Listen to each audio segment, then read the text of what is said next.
উপন্যাস দেওয়ানা আমার ভালোবাসা সিজন 2 লিখেছেন রিক্তা ইসলাম মায়া পর্ব 21।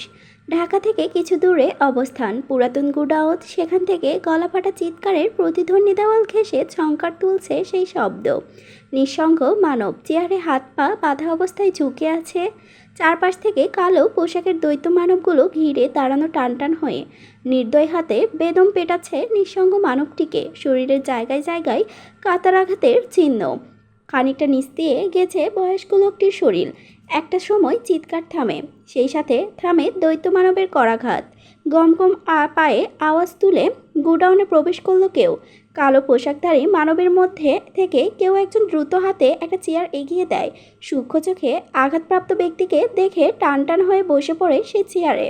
নিজের সুচালো দৃষ্টিতে মেলে পর্যবেক্ষণ করে চারপাশ।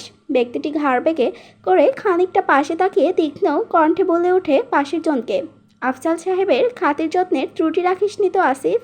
পাশ থেকে দ্রুত গলায় জবাব দেয় আসিফ, না ভাই, ঠিকঠাক খাতির যত্নই করলাম এতক্ষণ, লাগলে আরও করবো। আপনি একটু দেখেন তো। হৃদ ঘাড় ঘুরিয়ে তাকায় বিধ্বস্ত আফজালের দিকে। রক্তের ছোপ ছোপ হয়ে আছে শরীরময়, ছিন্ন বিচ্ছিন্ন নাজেহাল অবস্থা, মাথা কপাল ফেটে অঝোর রক্তপাত, গায়ে অফিসের গেট আপ। বয়স্ক শরীরটা নিচ দিয়ে আছে চেয়ারের উপর। হৃদের উপস্থিতি শরীরের কাটা দিচ্ছে আফজালের। নিজের অবস্থান বুঝতে বেগতিক হচ্ছে না তার। নিজের রক্তাক্ত জখম সৃষ্টি মেলে তাকানোর চেষ্টা করে হৃদের দিকে। হৃদ চোখ বুলিয়ে পরোক্ষ করে নিলে আফজাল সাহেবকে। কিছুক্ষণ বিরক্তি প্রকাশ করলো নিজের কণ্ঠে, দৃঢ় গলায় বিরক্তি নিয়ে বলল আসিফকে, তুই কি আফজালের প্রেম টেপে পড়ছিস নাকি আসিফ? হৃদের কথায় থমথমে খেয়ে যায় আসিফ। চুরি করে ধরে পড়া যাওয়ার মতো করে তাকায় হৃদের দিকে, কাচুমাচু করে বিনয় সুরে বলল, আস্তাগফিরুল্লাহ ভাই, আমি এখনও সিঙ্গেল। হৃদ বিরক্তি চোখে তাকায় আসিফের হাঁসফাঁস করা চেহারায়, বনিতা না করে একরোখা গলায় বলে উঠল, তোর কাজকাম আজকাল আমার পছন্দ হচ্ছে না আসিফ, মনোযোগ নাই কোনো কিছুতে তোর। কই আফজাল সাহেবকে ভালো করে খাতির যত্ন করবি না তো তা না করে আমার জন্য রেখে দিলি? হাঁসফাঁস চোখে তাকায় আফজাল সাহেবের দিকে আসিফ। বিধ্বস্ত অবস্থা তার, আর কিছুটা আঘাত করলে মৃত্যুটা নিশ্চিত। তাকে যে ছেড়ে দেওয়া হবে এমনটা নয়, মেরে ফেলা হবে নিশ্চিত। কিন্তু আফজালের সাথে শেষ কথাবার্তা আছে হৃদের, তাই বেঁচিয়ে রাখা এতক্ষণ পর্যন্ত। কিন্তু আসিফের বোধগম্য হলো না আফজালকে একেবারে মেরে ফেলার বিষয়টি। তবে কি হৃদ ভাইয়ের কোনো শেষ কথাটথা ছিল না আফজালের সাথে? আসিফ কি ভুল শুনল তবে তখন? অপরাধীর চোখ আওড়ায় হৃদের মুখশ্রীতে মিনমিন গলায় বলল, সরি ভাই, ভুল হয়ে গেছে। হৃদ বিরক্তি চোখ ঘুরায় আফজালের উপর। হৃদের কথায় আটকে ওঠে তিনি, গলা ফাটা চিৎকার করে ওঠে ছটফট করে বাঁচার জন্য। হৃদ বিরক্তি তিক্ততা ছেড়ে ধমক দিয়ে বলে উঠল আফজালকে, আই চুপ, তোর মঞ্চ পেয়েছিস যে চিৎকার করে ভাষণ দিচ্ছিস? আমাকে কি তোর জনতা মনে হয়? চুপচাপ বস। থেমে যায় চিৎকার, বন্ধ হয় ছটফট। হৃদ শির দ্বারা বেয়ে যায় ভয় নামক পদার্থ। গা কেঁপে ওঠে আফজালের। নিভু নিভু ভয়ার্থ চোখে তাকায় হৃদের মুখশ্রীতে, অন্তত নির্দোষী মুখখানা হৃদের। তিনি কাঁপা কাঁপা স্বরে অস্পষ্ট বাণীতে আওড়ায়, প্লিজ মিস্টার খান, আমাকে ছেড়ে দিন। হৃদ শক্ত গলায় আওড়ায়, বা এই তো লাইনে আইসোস। দেখ, তোরে দিয়া আমার কোনো কাম নাই, কিন্তু তুই বিগত কয়েক মাস ধরে আমার কাজের ব্যাঘাত ঘটাচ্ছিস। ওয়ার্নিং দিয়েছিলাম, শুনলি না, উল্টো আমার নাম ভাঙিয়ে নেতাগিরি করস, জনসম্মুখে প্রকাশ করস তুই ভালো মানুষ। এটাও আমার সমস্যা না, তুই ভালো চাস বা খারাপ চাস সেটা তোর ব্যক্তিগত ইস্যু, কিন্তু সমস্যা হচ্ছে তুই আমার নামে ট্যাগ ব্যবহার করে আমার পিছনে কুকীর্তি করস, নেতা হয়ে নারী পাচারের ব্যবসা করস, আবার আমার নাম রাখো শীর্ষে। তুই নাকি আমার লোক। এখন বল, এটা মেনে নেওয়া যায়? হৃদের ভয়ে আষ্ট হয়ে আসে আফজাল। শুকনো ঢোক গিলে বার কয়েক। হৃদ খান অন্তত ভয়ানক গ্যাংস্টার মানুষ, নির্দয় প্রকৃতির মানুষ, পছন্দের বাহিরে কিছুই করে না সে। মিথ্যা ছলনা কোনোটি পছন্দ নয় এই মানুষটির, কিন্তু সে দুটোই করেছে হৃদ খানের সাথে। তাছাড়া উপায় ছিল না তার হাতে। ক্ষমতাধর মানুষ হৃদ খান, তার নামের দাপটে মানুষের কাঁপাকাঁপি ঘাম দরদর করে। দেশে বড় থেকে বড় বড় ক্ষমতাধর মানুষও হৃদ খানের নামে ভয় করে, আর সে হৃদ খানের এই নামটি ব্যবহার করেছিল ততদিন। নিজের অবস্থান শক্ত করতে জোর গলায় সবাইকে বলতো সে হৃদ খানের লোক। এতে করে নারী পাচারের ব্যবসাটাও সফল হয়েছে বেশ, কোনো ঝামেলা ছাড়াই বিগত 3 বছর ধরে করে আসছে এই ব্যবসা। এখন ছোট বড় সবাই ভয় করে আফজালের নামে তাকেও। তার এই ভয়টাই জন্যই গ্যাংস্টার হৃদ খানের নাম ভাঙালো তার মূল উদ্দেশ্য ছিল। এতে করে হৃদের লোকেরা বেশ কয়েকবার ওয়ার্নিং দিয়েছিল, তাকে সাবধান করেছিল। সে শোনেনি, কারণ তার ধারণা ছিল হৃদ খান সবসময় বাংলাদেশে থাকে না, যদিও আসে তাহলে সামান্য তুচ্ছ বিষয় নিয়ে স্বয়ং হৃদ খান তো আর মাথা সম্মুখে আসবে না।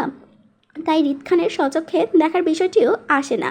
বাকিটা সে মনে করেছিল হৃদ খানের লোকদের সামলে নিবে নিজের মতো করে, কিন্তু হলো তার বিপরীত। স্বয়ং হৃদ খানই চলে আসলো তার সম্মুখে। তাই হৃদ খানের লোকেরা তাকে আর অফিস হতেই তুলে এনেছে এই পুরাতন গুডাউনের মধ্যে। এখন সে নিরুপায়, নিজের প্রাণ বাঁচানোর জন্য আকুল আকুতি বিলাপ করছে, কিন্তু কেউ তার কথা কানে তুলছে না। আফজাল সাহেব নিবু নিবু চোখে হৃদকে দেখে কথাগুলো ধাতস্থ করলো। ভয়ার্ত চোখ আওড়ালো নিজের বেপরোয়া মুখে। খানিকটা ছটফট করলো হৃদের নিজে নিজে হাত ছাড়ানোর জন্য।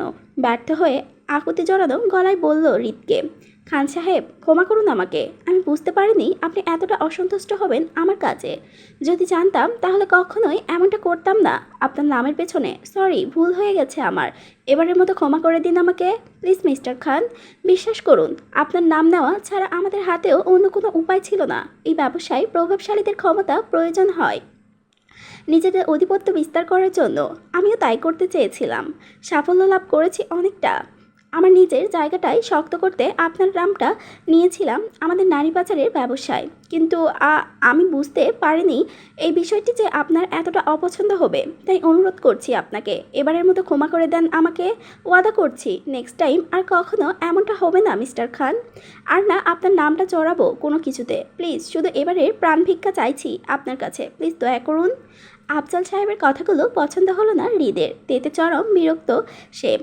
এই আফজাল নামক উটকো ঝামেলা তার নাম ভাঙিয়ে ব্যবসা করছে, সেটা হৃদের প্রধান সমস্যার কারণও নয়। তার সমস্যা হলো আফজালের নারী দেহ নিয়ে ব্যবসা করাটা, তাও আবার তার নামে। আর এই একটি বিষয় সে আজও মেনে নিতে পারে না। নারী জাত মায়ের জাত, সে সম্মান করে। সেই নারীকে দিয়ে জোরপূর্বক ব্যবসা করাটা তার পাল্লায় পড়ে না কখনো। কোনো নারী স্বেচ্ছায় কারো বেড পার্টনার হলে ঠিক আছে, কিন্তু জোরাজুরি মোটেও ঠিক নেই। সে দুনিয়ার কোনো খারাপ কাজেই প্রতিবাদী নয়, কিন্তু এই একটা বিষয় ঘোর আপত্তি তার। পছন্দ না অপছন্দের বিষয় এটি হৃদের। নারী জাতির ওপর অক্ষত শ্রদ্ধা তার। মা শিখিয়েছে কখনো কোনো পরিস্থিতিতে নারী জাতিকে অসম্মান করা যাবে না, যেটা আজও পালন করে আসছে হৃদ। এতটা নির্দয় হয়েও আজ পর্যন্ত অদ্ভুতভাবেই নারীদের অসম্মান করতে পারেনি সে।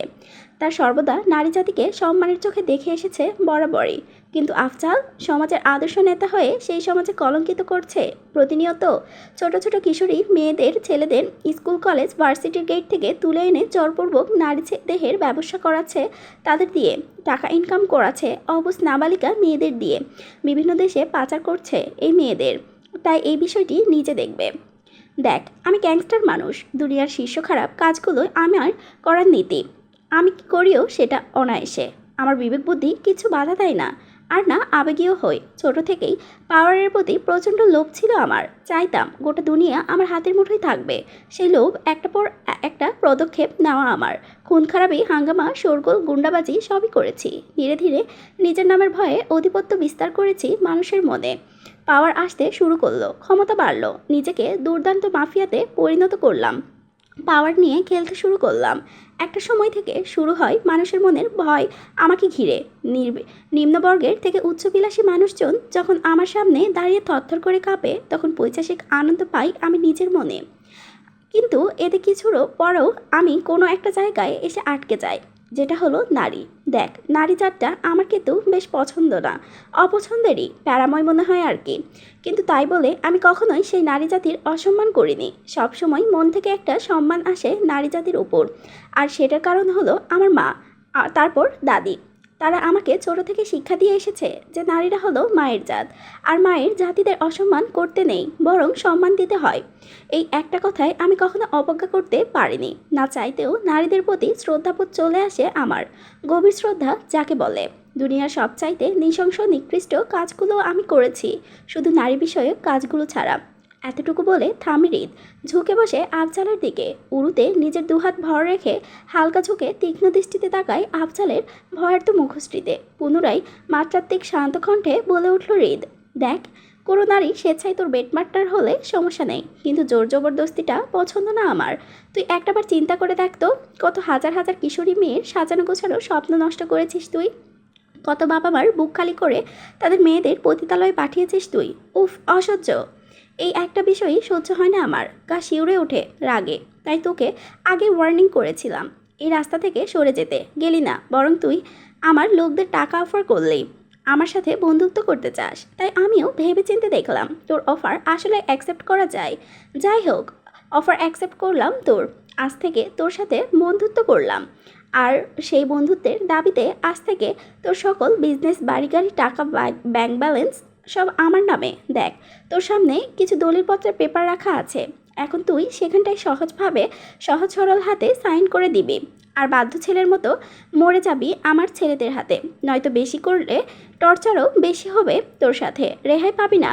তোর আঙ্গুল কেটে টিপসই নিবে আমার ছেলেরা। এখন তুই যেটা চাইবি সেটাই করবে আমার ছেলেরা তোর সাথে। ইচ্ছা তোর, কাজটা আমার ছেলেদের। এখন ঝটপট বলে ফেল কি চাস। এতটুকু বলে থামে হৃদ।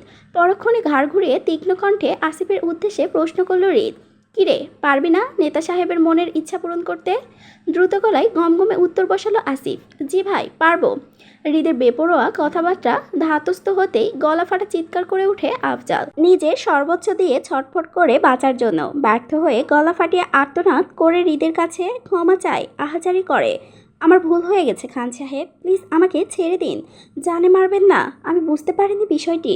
আমি আর এমন করব না, সব কাজকর্ম ছেড়ে দিব, তবুও জানে মারবেন না আমাকে। প্রাণ ভিক্ষা চাই আপনার কাছে, প্লিজ আমাকে ছেড়ে দিন প্লিজ। রাগে তিত্তির মেজাজে মুখ খুলল হৃদ, তুই কি আমার বউ লাগোস যে বারবার অপরাধ করার পরও ক্ষমা করে দিব? হ্যাঁ, আর্তনাদ করে বলল আফজাল। প্লিজ খান সাহেব, আমার বউ বাচ্চা আছে বাসায়, আমার টাকা পয়সা সম্পত্তি না থাকলে তারা পথে নেমে আসবে। খান সাহেব, আমার পরিবার ধ্বংস হয়ে যাবে, প্লিজ এমনটা করবেন না প্লিজ। উফ, তুই তো সাংঘাতিক প্যারাময় মানুষ রে। তোর পরিবার পরিবার আর অন্যের পরিবার কিছু না। নিজের পরিবারের প্রতি এত দরদ থাকলে অন্যের পরিবার নিয়ে খেলা উচিত হলো না। এই আসিফ নেতার মুখে টেপ লাগাতো, এই নেতা আমাকে প্যারা দিচ্ছে। হৃদের কথায় দ্রুত আসিফ পায়ে এগিয়ে এসে আফজালের মুখে টেপ লাগায়। থেমে নেই, মুখ বন্ধ থাকলেও শরীর ঝাপটাচ্ছে জোরতালে এসে।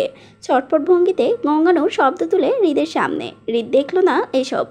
আয়েসি ভঙ্গিতে নিজের চেয়ারে হেলিয়ে পড়ে হৃদ, দুহাত ভাঁজ করে মাথার পেছনে ঠেকায়।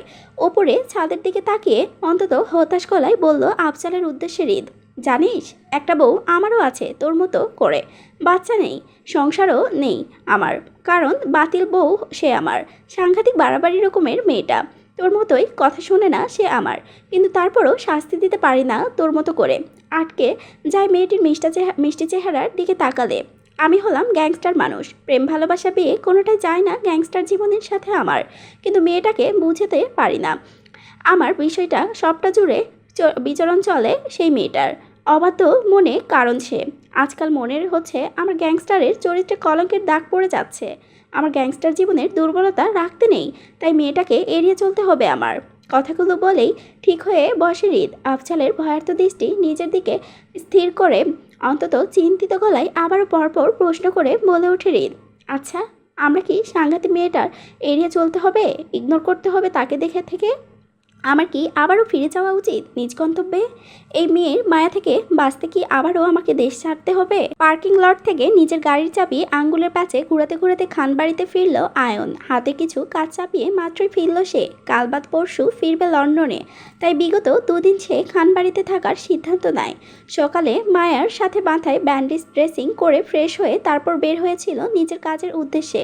সকালে কাজ শেষ করতে করতে বিকেল 5টা বেজে যায়। এখন পরন্ত বিকেল। আয়ন পার্কিং লটের রাস্তা ধরে এগোয় ভেতরে বাসার দিকে যাওয়ার জন্য। কিছুটা পথ এগোতেই চোখে পড়ল মায়াকে। বাগানের এক প্রান্তে দাঁড়িয়ে নিচের দিকে ঝুঁকে কিছু একটা করার চেষ্টা করছে। আয়ন মায়াকে দেখে মুহূর্তে দারুণ হেসে নিজের বাসার ভেতর না গিয়ে সোজা রাস্তা ধরে মায়ের উদ্দেশ্যে। কিছুটা পথ এগোতেই চোখে পড়ল মায়ার কাঁচা হাতে প্রজাপতি ধরার চেষ্টা করছে বাগানের মধ্যে। আয়ন নিঃশব্দে হেসে ওঠে মায়ের বাচ্চামো দেখে। কয়েক কদম এগিয়ে যেতে আবারও বুঝতে পারে মায়া অসময়ে গোসল করেছে। আয়ন চমকে উঠে দ্রুত নিজের হাতের ঘড়িটা দেখে নেয়। 5টা 17 বাজে। চট করে চোখ তুলে তাকায় মায়ার পিঠোদয়ের দিকে। ভেজা চুলের পানি ধারা মায়ের পিঠ ভিজে, গায়ের কাপড়টাই লেপ্টে আছে মায়ের কোমরের পিঠে। আয়ন তীক্ষ্ণ দৃষ্টিতে তাকায় সেদিকে। মায়ের শরীর অসুস্থ, এই অসময়ে গোসল করাটা মায়ের জন্য মোটেও ঠিক হয়নি, বরং বিরক্তি পুনরায় অসুস্থ হয়ে পড়বে। তাছাড়া কাটা আঘাতে পানির স্পর্শ তাজা হয়ে যাবে সেটা। আয়ন চিন্তিত ভঙ্গিতে তাকায় সেদিকে। মেয়েটা পাগলামি করতে করতে নিজের ক্ষতি করে বসে নিল না শেষে। টেনশনে সহিত আয়ন আর কিছুই লক্ষ্য করতে পারল না মেয়েটির।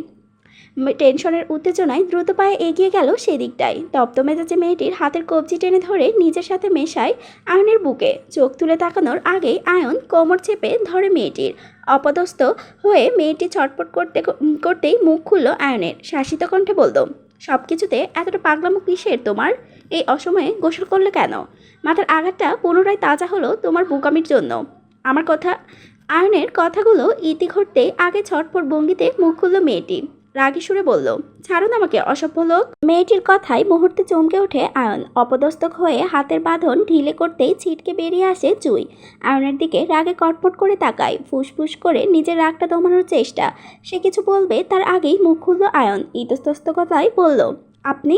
ধৈর্যের বাঁধ ভাঙে জুয়ের। রাগে কটমট করে বলে ওঠে, আপনি অসভ্যদের মতো সবসময় জোরাজোরি করেন কেন? জুয়ের কথায় মুহূর্তেই বিরক্তি প্রকাশ করলো আয়ন। মেয়েটি আসার পর থেকে ভুলভাল অপ্রত্যাশিত কাহিনী ঘটে যাচ্ছে তার সাথে। মেয়েটিকে ঘিরে সকল অনুভূতি প্রকাশ পাচ্ছে এই মেয়েটির উপর। এতে সে প্রচণ্ড বিরক্ত। যাকে নিজের মনের সুপ্ত অনুভূতি প্রকাশ করতে চাচ্ছে তাকে করতে পারছে না, বরং তার জায়গায় এই মেয়েটির সাথে জড়িয়ে যাচ্ছে কাকতালীয়ভাবে। অবশ্য এতে আয়নের দোষ নেই। সে কি ইচ্ছে করে কিছু ঘটাচ্ছে নাকি? সেটা তো অনাকাঙ্ক্ষিতভাবে ঘটছে। কিন্তু এই কথাটা কিভাবে বোঝাবে এই মেয়েকে? সে তো ভুল বুঝেছে তাকে। আর তাছাড়া এই ঘটনাগুলোর মধ্যে এক পক্ষ দেখা গেলে দোষটা তার নয়, বরং এই মেয়েটিরই সব দোষ এসবের মধ্যে। এমনিতেই সব কিছুতে মায়া মায়া ভাব এই মেয়েটির মধ্যে। তার উপর আবার মায়ের জামা কাপড় পরে তার সামনে দাঁড়িয়ে আছে।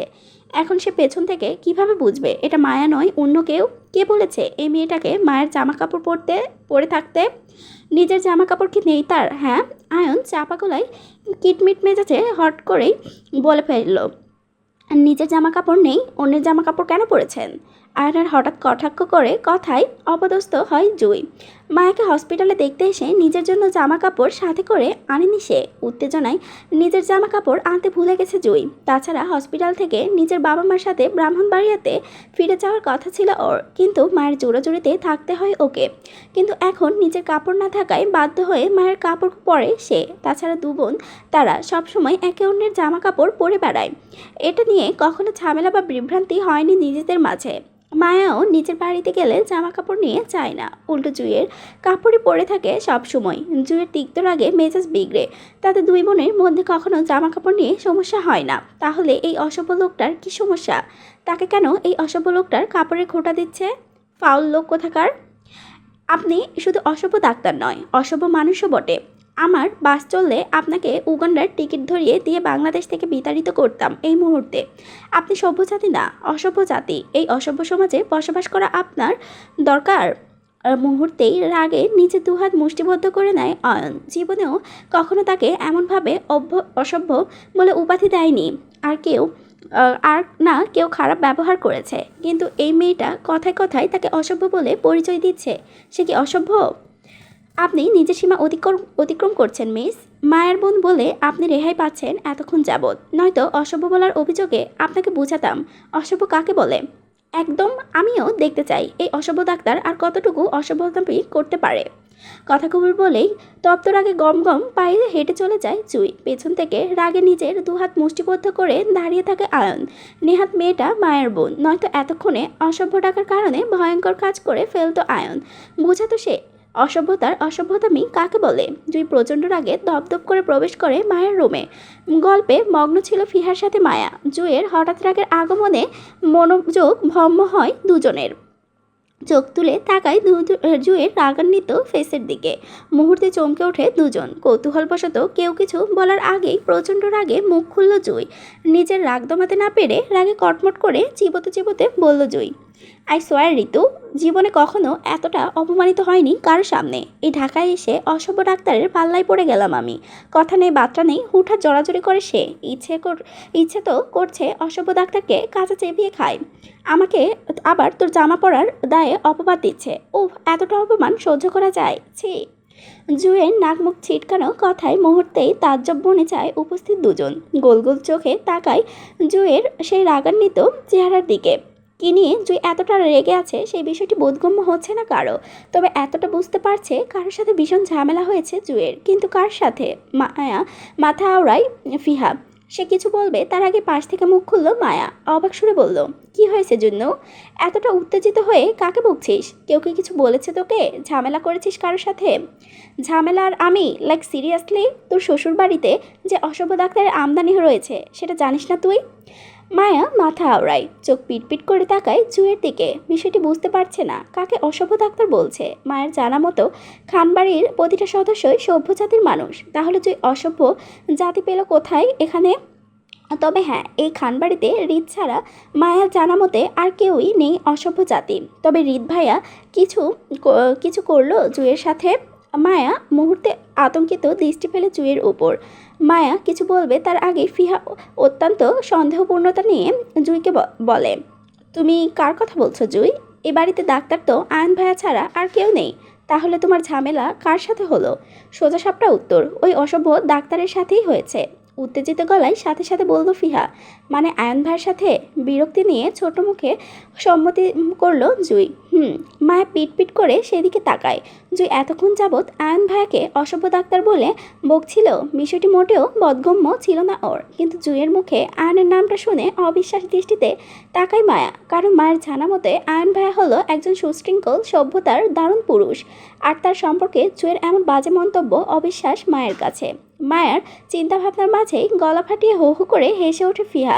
নিজের পেট ধরে বিছানায় গড়াগড়ি করে হেসে যাচ্ছে সে। ফিহার হঠাৎ এমন কাণ্ডে অপদস্থ হয়ে যায় মায়া ও জুই। কয়েক সেকেন্ডের নির্বাক ভঙ্গিতে তাকিয়ে থাকে ফিহার মুখপানে। ফিহা হাসান্বিত গলায় নিজের পেট ধরে বলে উঠল, আমার সভ্য সমাজের ভাইটাকে অসভ্য সমাজের ডাক্তার বানাই দিলে জুই? আমার ভাইকে জানে তার যে নতুন পদবি পাইছে জুইরানি থেকে? ফিহার কথায় থমথমে খেয়ে যায় জুই। এতক্ষণ যাবৎ জানতো না আয়ন ফিহার বড় ভাই হয়, কিন্তু বিষয়টি জানার পর যেন ইতস্তত বোধ করলো নিজের মাঝে। ফিহা কি ভেবেছে জুইকে নিয়ে? বিষয়টি মাথায় আসতেই চোখ ছোট ছোট করে তাকায় সেদিকে। ইস, এই খানবাড়িতে এসে যেন শেষ রক্ষাটা আর হচ্ছে না জুয়ের।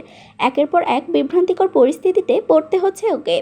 এতে লজ্জাজনক পরিস্থিতি থেকে কবে মুক্তি পাবে সে? না, তার আর এই খানবাড়িতে থাকা চলবে না সাংঘাতিক লোকদের মাঝে। কালই চলে যাবে মায়াকে নিয়ে সে নিজের দেশে, নিজের বাড়িতে। সেখানে শান্তিও নিজের লাগে। উপন্যাস দেওয়া আমার ভালোবাসা সিজন 2 লিখেছেন রিক্তা ইসলাম মায়া। পর্ব 22।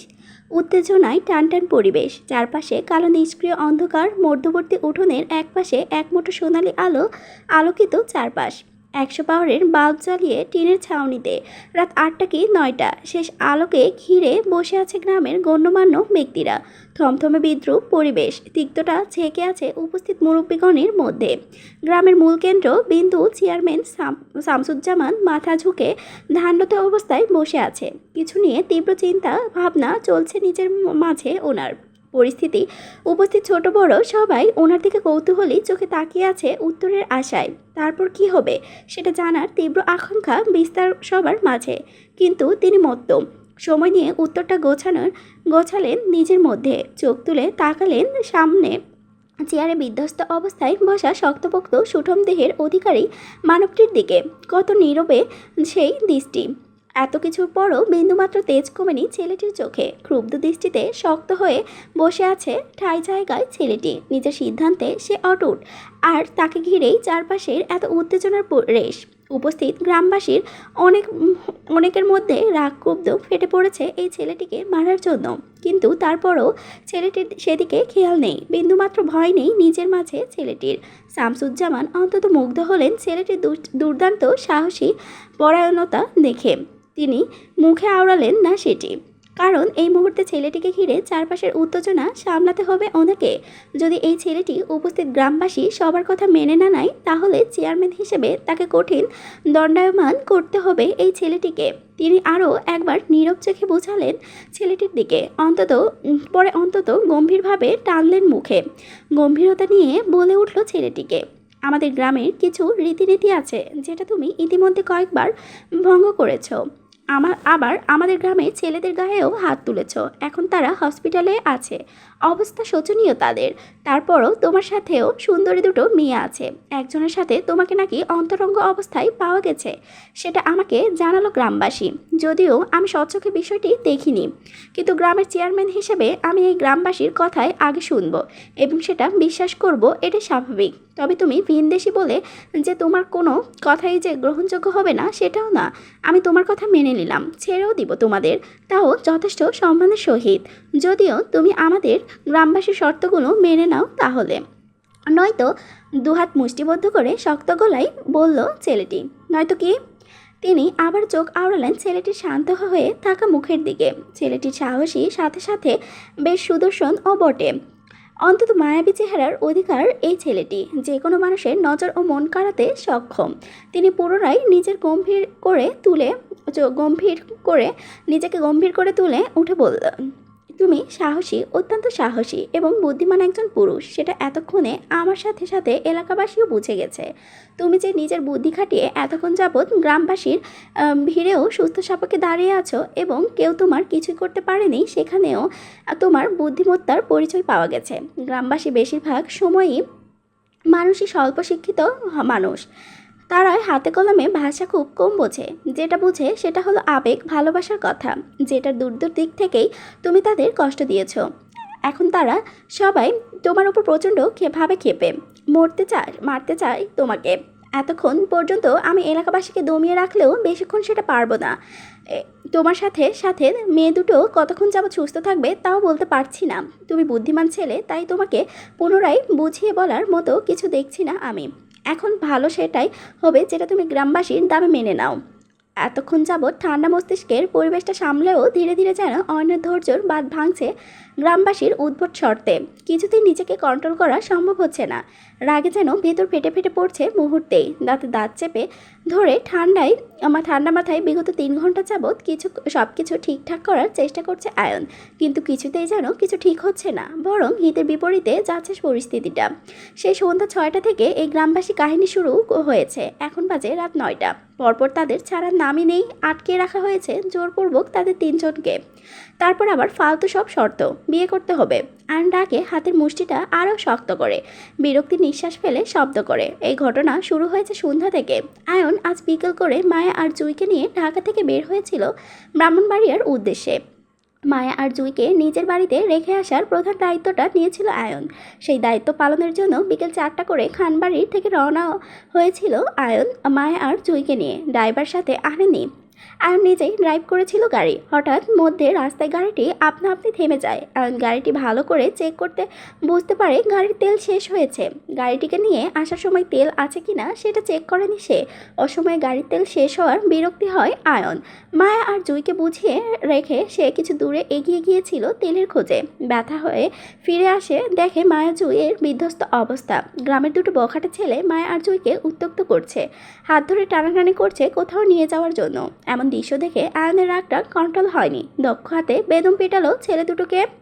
এরই মধ্যে একটি ছেলে এসে আঘাত করে বসলো জুইয়ের পায়ে। পায়ের আঘাতে ছটফট করে ওঠে জুই। সাথে সাথেই ছেলে দুটোকে ছেড়ে জুইকে কোলে তুলে নেয় আয়ন। বেশি কিছু ভাবলো না। সেই মুহূর্তেই জুয়ের রক্ত পড়া দ্রুত থামাতে হবে। এই হসপিটালের উদ্দেশ্যে গ্রামের ভেতর প্রবেশ করেছিল সাহায্যের জন্য আয়ন, কিন্তু হলো তার বিপরীতে। বখাটে ছেলে দুটো সেখানেও হাজির হলো। আয়নকে আঘাত করতে গিয়ে আবারও আঘাত করলো জুইয়ের পায়ে। আয়ন রাগের বসে জুইকে রেখে আবারও বেদম পেটালো ছেলে দুটোকে। এবার আর ছেড়ে দেওয়া দেয়নি, বরং ছেলে দুটোকে জানে মেরে ফেলার উপক্রম করলো আয়ন। খানিকটা সময়ের ব্যবধানে গ্রামবাসী আসে সেখানটায় হাজির হয় এবং আয়নকে আটকায় এবং বাঁচায় ছেলে দুটোকে। আয়ন কিছু বলার আগেই ছেলে দুটো ব্যথায় কাতরিয়ে মিথ্যা কাহিনী সাজিয়ে জানালো গ্রামবাসীদের। আয়ন নাকি দুটো মেয়েকে নিয়ে এই গ্রামের মধ্যে এসেছিল পোস্টি নষ্টি করতে। ছেলে দুটো নাকি বাধা দেওয়ায় আয়ন তাদেরকে বেদম পেটালো। তখন গ্রামবাসী আর আয়নের কথাগুলো বিশ্বাস করেছিল বখাটে ছেলে দুটোর কথা। আর সেই কাহিনীকে ঘিরেই এই জনসভা বসানো হয়েছে আয়নের বিরুদ্ধে। আর এটা চলেছে বিগত 3 ঘন্টা ধরে। হাঙ্গামা, হইচই, চিৎকার, চেঁচামেচি সব কিছু এতক্ষণ যাবৎ চলে যাচ্ছে তার সাথে। আয়ন কথাগুলো ভেবে তিক্ততা দীর্ঘ নিঃশ্বাস ফেলে, দাঁতে দাঁত চেপে ধরে নিজের রাগটাও কন্ট্রোল করলো। এই মুহূর্তে রাগ করা মানেই বিপদ।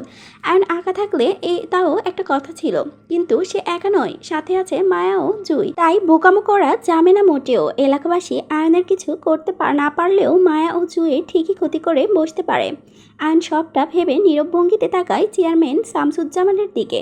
পরে গম্ভীর কণ্ঠে বলে উঠল, আপনার এলাকাবাসী ফালতু উদ্ভট সব শর্তগুলো মেনে নেওয়াটা যুক্তিযুক্ত মনে হচ্ছে না চেয়ারম্যান সাহেব। আমি বুদ্ধিমান হতে পারি, কিন্তু বোকা নই। কারো অহেতুক যুক্তিহীন শর্ত মেনে নেওয়াটাও পাপ, যেটা আপাতত করতে চাচ্ছি না আমি। ক্ষতিপূরণ দিতে রাজি থাকলেও বিয়ের শর্তে রাজি নয়। এখন আপনারা এলাকাবাসীদের যা করার তা করতে বলুন, আপত্তি নেই আমার কোনো কিছুতে। তবে শুধুমাত্র আমাকে তার আগে একটা কল করতে দেন, নয়তো আপনারাও কল করতে পারেন আমার হয়ে। হয় আমার পরিবারকে কল দেন, নয়তো আপনাদের স্থানীয় পুলিশ স্টেশনের কমিশনের কাছে কল করুন এবং আমার সাথে কথা বলিয়ে দিন, বাকিটা আমি বুঝে নিব।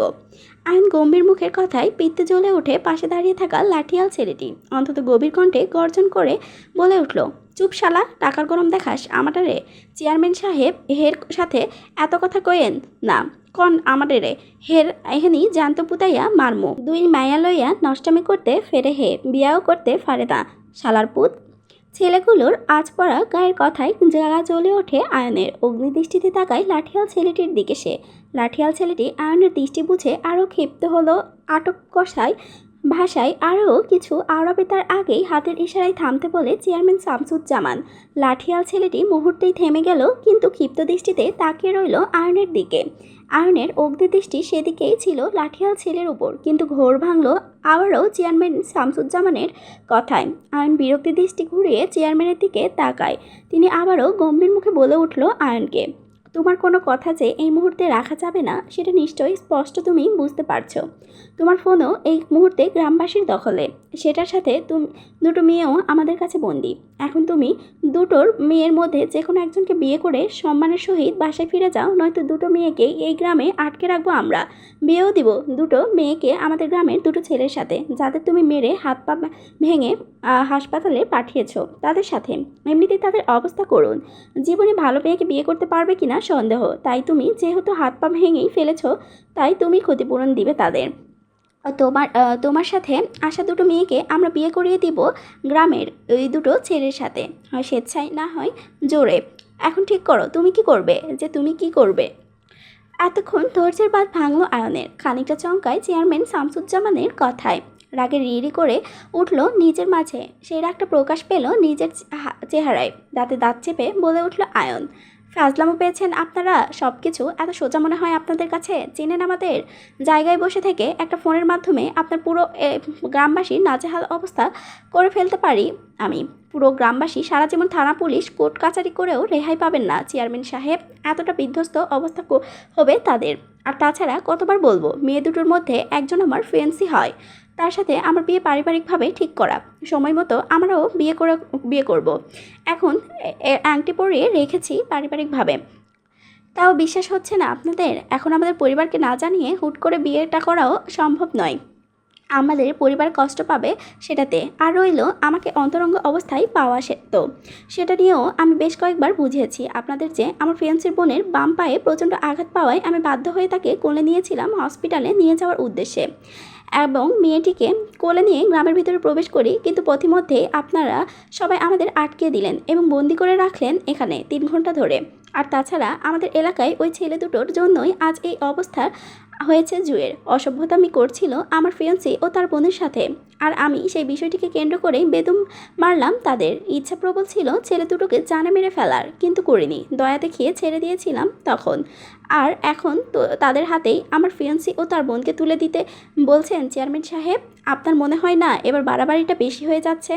আয়নের কথাগুলো অন্তত মনোযোগ সহকারে শুনলেন উপস্থিত সবাই, কিন্তু কানে তুলল না কেউ। চেয়ারম্যান শামসুজ্জামান কিছু বলবে তার আগেই পাশ থেকে বলে উঠল বয়স্ক বৃদ্ধা লোকটি, এই পোলা সৈন্যের জোর দেখাস আমার লগে।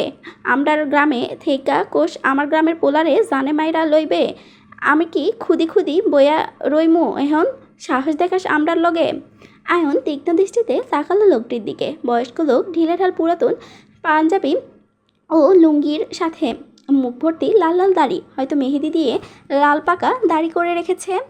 আয়ন বেশ বুঝতে পারলো এখানে উপস্থিত কেউই তার কথাগুলো কানে নিচ্ছে না, বরং তারা নিজেদের সিদ্ধান্তে আটকে আছে। আয়ন বিরক্তি নিয়ে কিছু বলবে তার আগেই আবারও পাশ থেকে অন্য একজন বৃদ্ধা লোক মুখে পান চিবোতে চিবোতে বলে উঠল, এই পোলার আতলা কথা শোনার আমাদের কোনো প্রয়োজন নেই চেয়ারম্যান সাহেব। আমরা গ্রামবাসী যা কিছু কমও এখনই এই পোলারে আতলা কথা না কইয়া তাইড়াতাড়ি বিয়াডা করাই দেন চেয়ারম্যান। আমরার এলাকার পোলার লইগা দাও বিয়াডা, তাও কাহিনী শেষ করো। 3 ঘন্টা ধইরা বইয়া আইসি এহেনে তামাশা দেখতাছি এই পোলার, এখন আমার কোমরটা ব্যথা করতেছে, বাইত জামুগা। আমার পায়ের ভেতরে ব্যথাটা আবারও শুরু আইতাছে, তাড়াতাড়ি শেষ করো তামাশাটা। বৃদ্ধ মুরব্বী রইয়ে সইয়ে কথাগুলো সজোরে সম্মতি জানালো এলাকাবাসী। তীক্ষ্ণ গর্জনে জানালো মায়া আর জুয়ের বিয়েটা করিয়ে দিতে আঘাতপ্রাপ্ত ছেলে দুটোর সাথে। আয়ন বুক কেঁপে ওঠে এক মুহূর্তের জন্য, এটা সে কিছুতেই করতে দিবে না কাউকে। আয়ন অস্থির ভঙ্গিতে হুমকি স্বরূপ বলে উঠল, মাথা ঠিক আছে আপনাদের কারো? আপনাদের ধারণা আছে আমরা কারা আর কি করতে পারি আপনাদের গ্রামের সাথে? আপনারা যে আমাদের আটকে রেখেছেন এবং জোরপূর্বক বিয়ে দিতে চাচ্ছেন, তার জন্য আইন আপনাদের কতটা ভয়াবহ শাস্তি দিতে পারে সেই ধারণা আছে আপনাদের কারো? আমরা এখান থেকে ছাড়া পাওয়ার পর আপনাদের কী হাল করব আমি, সেই ধারণা একটা বারও করেছেন কেউ? আয়নের কথাগুলো পছন্দ হলো না কারো। উপস্থিত সবাই বিদ্রুপ দৃষ্টি স্থির করলো আয়নের উপর, যার রেস্ট টেনে পাশ থেকে কয়েকটি লাঠিয়াল ছেলে রেগে তেড়ে আসতে চায় আয়নকে মারতে। পরিস্থিতি প্রায় ধস্তাধস্তির দিকে চলে গেল, মারামারি নিশ্চিত। এতে আরও আয়নের ভাবাবেগ হলো না বিন্দুমাত্র। চেয়ারম্যান শামসুজ্জামান দ্রুত উঠে থামিয়ে দেয় লাঠিয়াল ছেলেগুলোকে, পরিস্থিতিটা সামালে নেয় এবং ধমকস্বরূপ বলে ওঠে মুহূর্তেই চুপ থাকতে। তিনি কথা বলছেন। পুনরায় গিয়ে বসলো নিজের জায়গায়, অন্তত কিটমিট মেজাজে বলল, দেখো ছেলে, পুলিশ টাকা ক্ষমতা আপাতত কোনো কিছুই তোমাকে রক্ষা করতে পারবে না এই মুহূর্তে। কারণ গ্রামবাসী প্রচণ্ড রাগান্বিত তোমার উপর। তুমি এই এলাকায় ঢুকেছো মেয়ে নিয়ে, তাও আবার অশ্লীল ভঙ্গিতে। তোমার এই নোংরামো কাজের আমাদের গ্রামের ছেলে মেয়েও ভবিষ্যতে এমন অশ্লীল কাম করে বেড়াতে পারে। যদি এখন আমরা মুরব্বীরা তার সঠিক বিচার না করি, তো চেয়ারম্যান হয়ে আমি গ্রামের ভবিষ্যৎ নিয়ে আগে চিন্তা করব, এটাই স্বাভাবিক। দ্বিতীয়ত, তুমি আমাদের গ্রামের ছেলেদের মারধর করেছো ব্যাপক, একবারে হাত পা ভেঙে হসপিটালে পাঠিয়েছো। তৃতীয়ত, তুমি আমাদের এলাকার কিছু দোকানপাটও নষ্ট করেছো বাজেভাবে। এখন তুমি সেই দোকানগুলোর ক্ষতিপূরণ করতে হবে, নয়তো ছাড়াছাড়ি নেই। আর রইল আমাদের দেখানো ভয় নিয়ে, তাহলে সেটা তুমি এখান থেকে ছাড়া পাওয়ার পর করবে। মানে আমরা তোমাকে ছাড়লে তখন গিয়ে নিজের ক্ষমতা দেখাবে আমাদের উপর, কিন্তু না ছাড়লে দেখাবে কোথায় থেকে? আমাদের গ্রামে প্রায় 3000 মানুষের বসবাস। এই মুহূর্তে এই জনসভায় তোমার সামনে উপস্থিত আছে ছোট বড় সব মিলিয়ে প্রায় 1000-1200 মানুষের মতো জন হবে। এখন তুমি একা হয়ে নিশ্চয়ই বোকামি করে সবার সাথে জোর দেখিয়ে লড়াই করতে যাবে না, তাই না?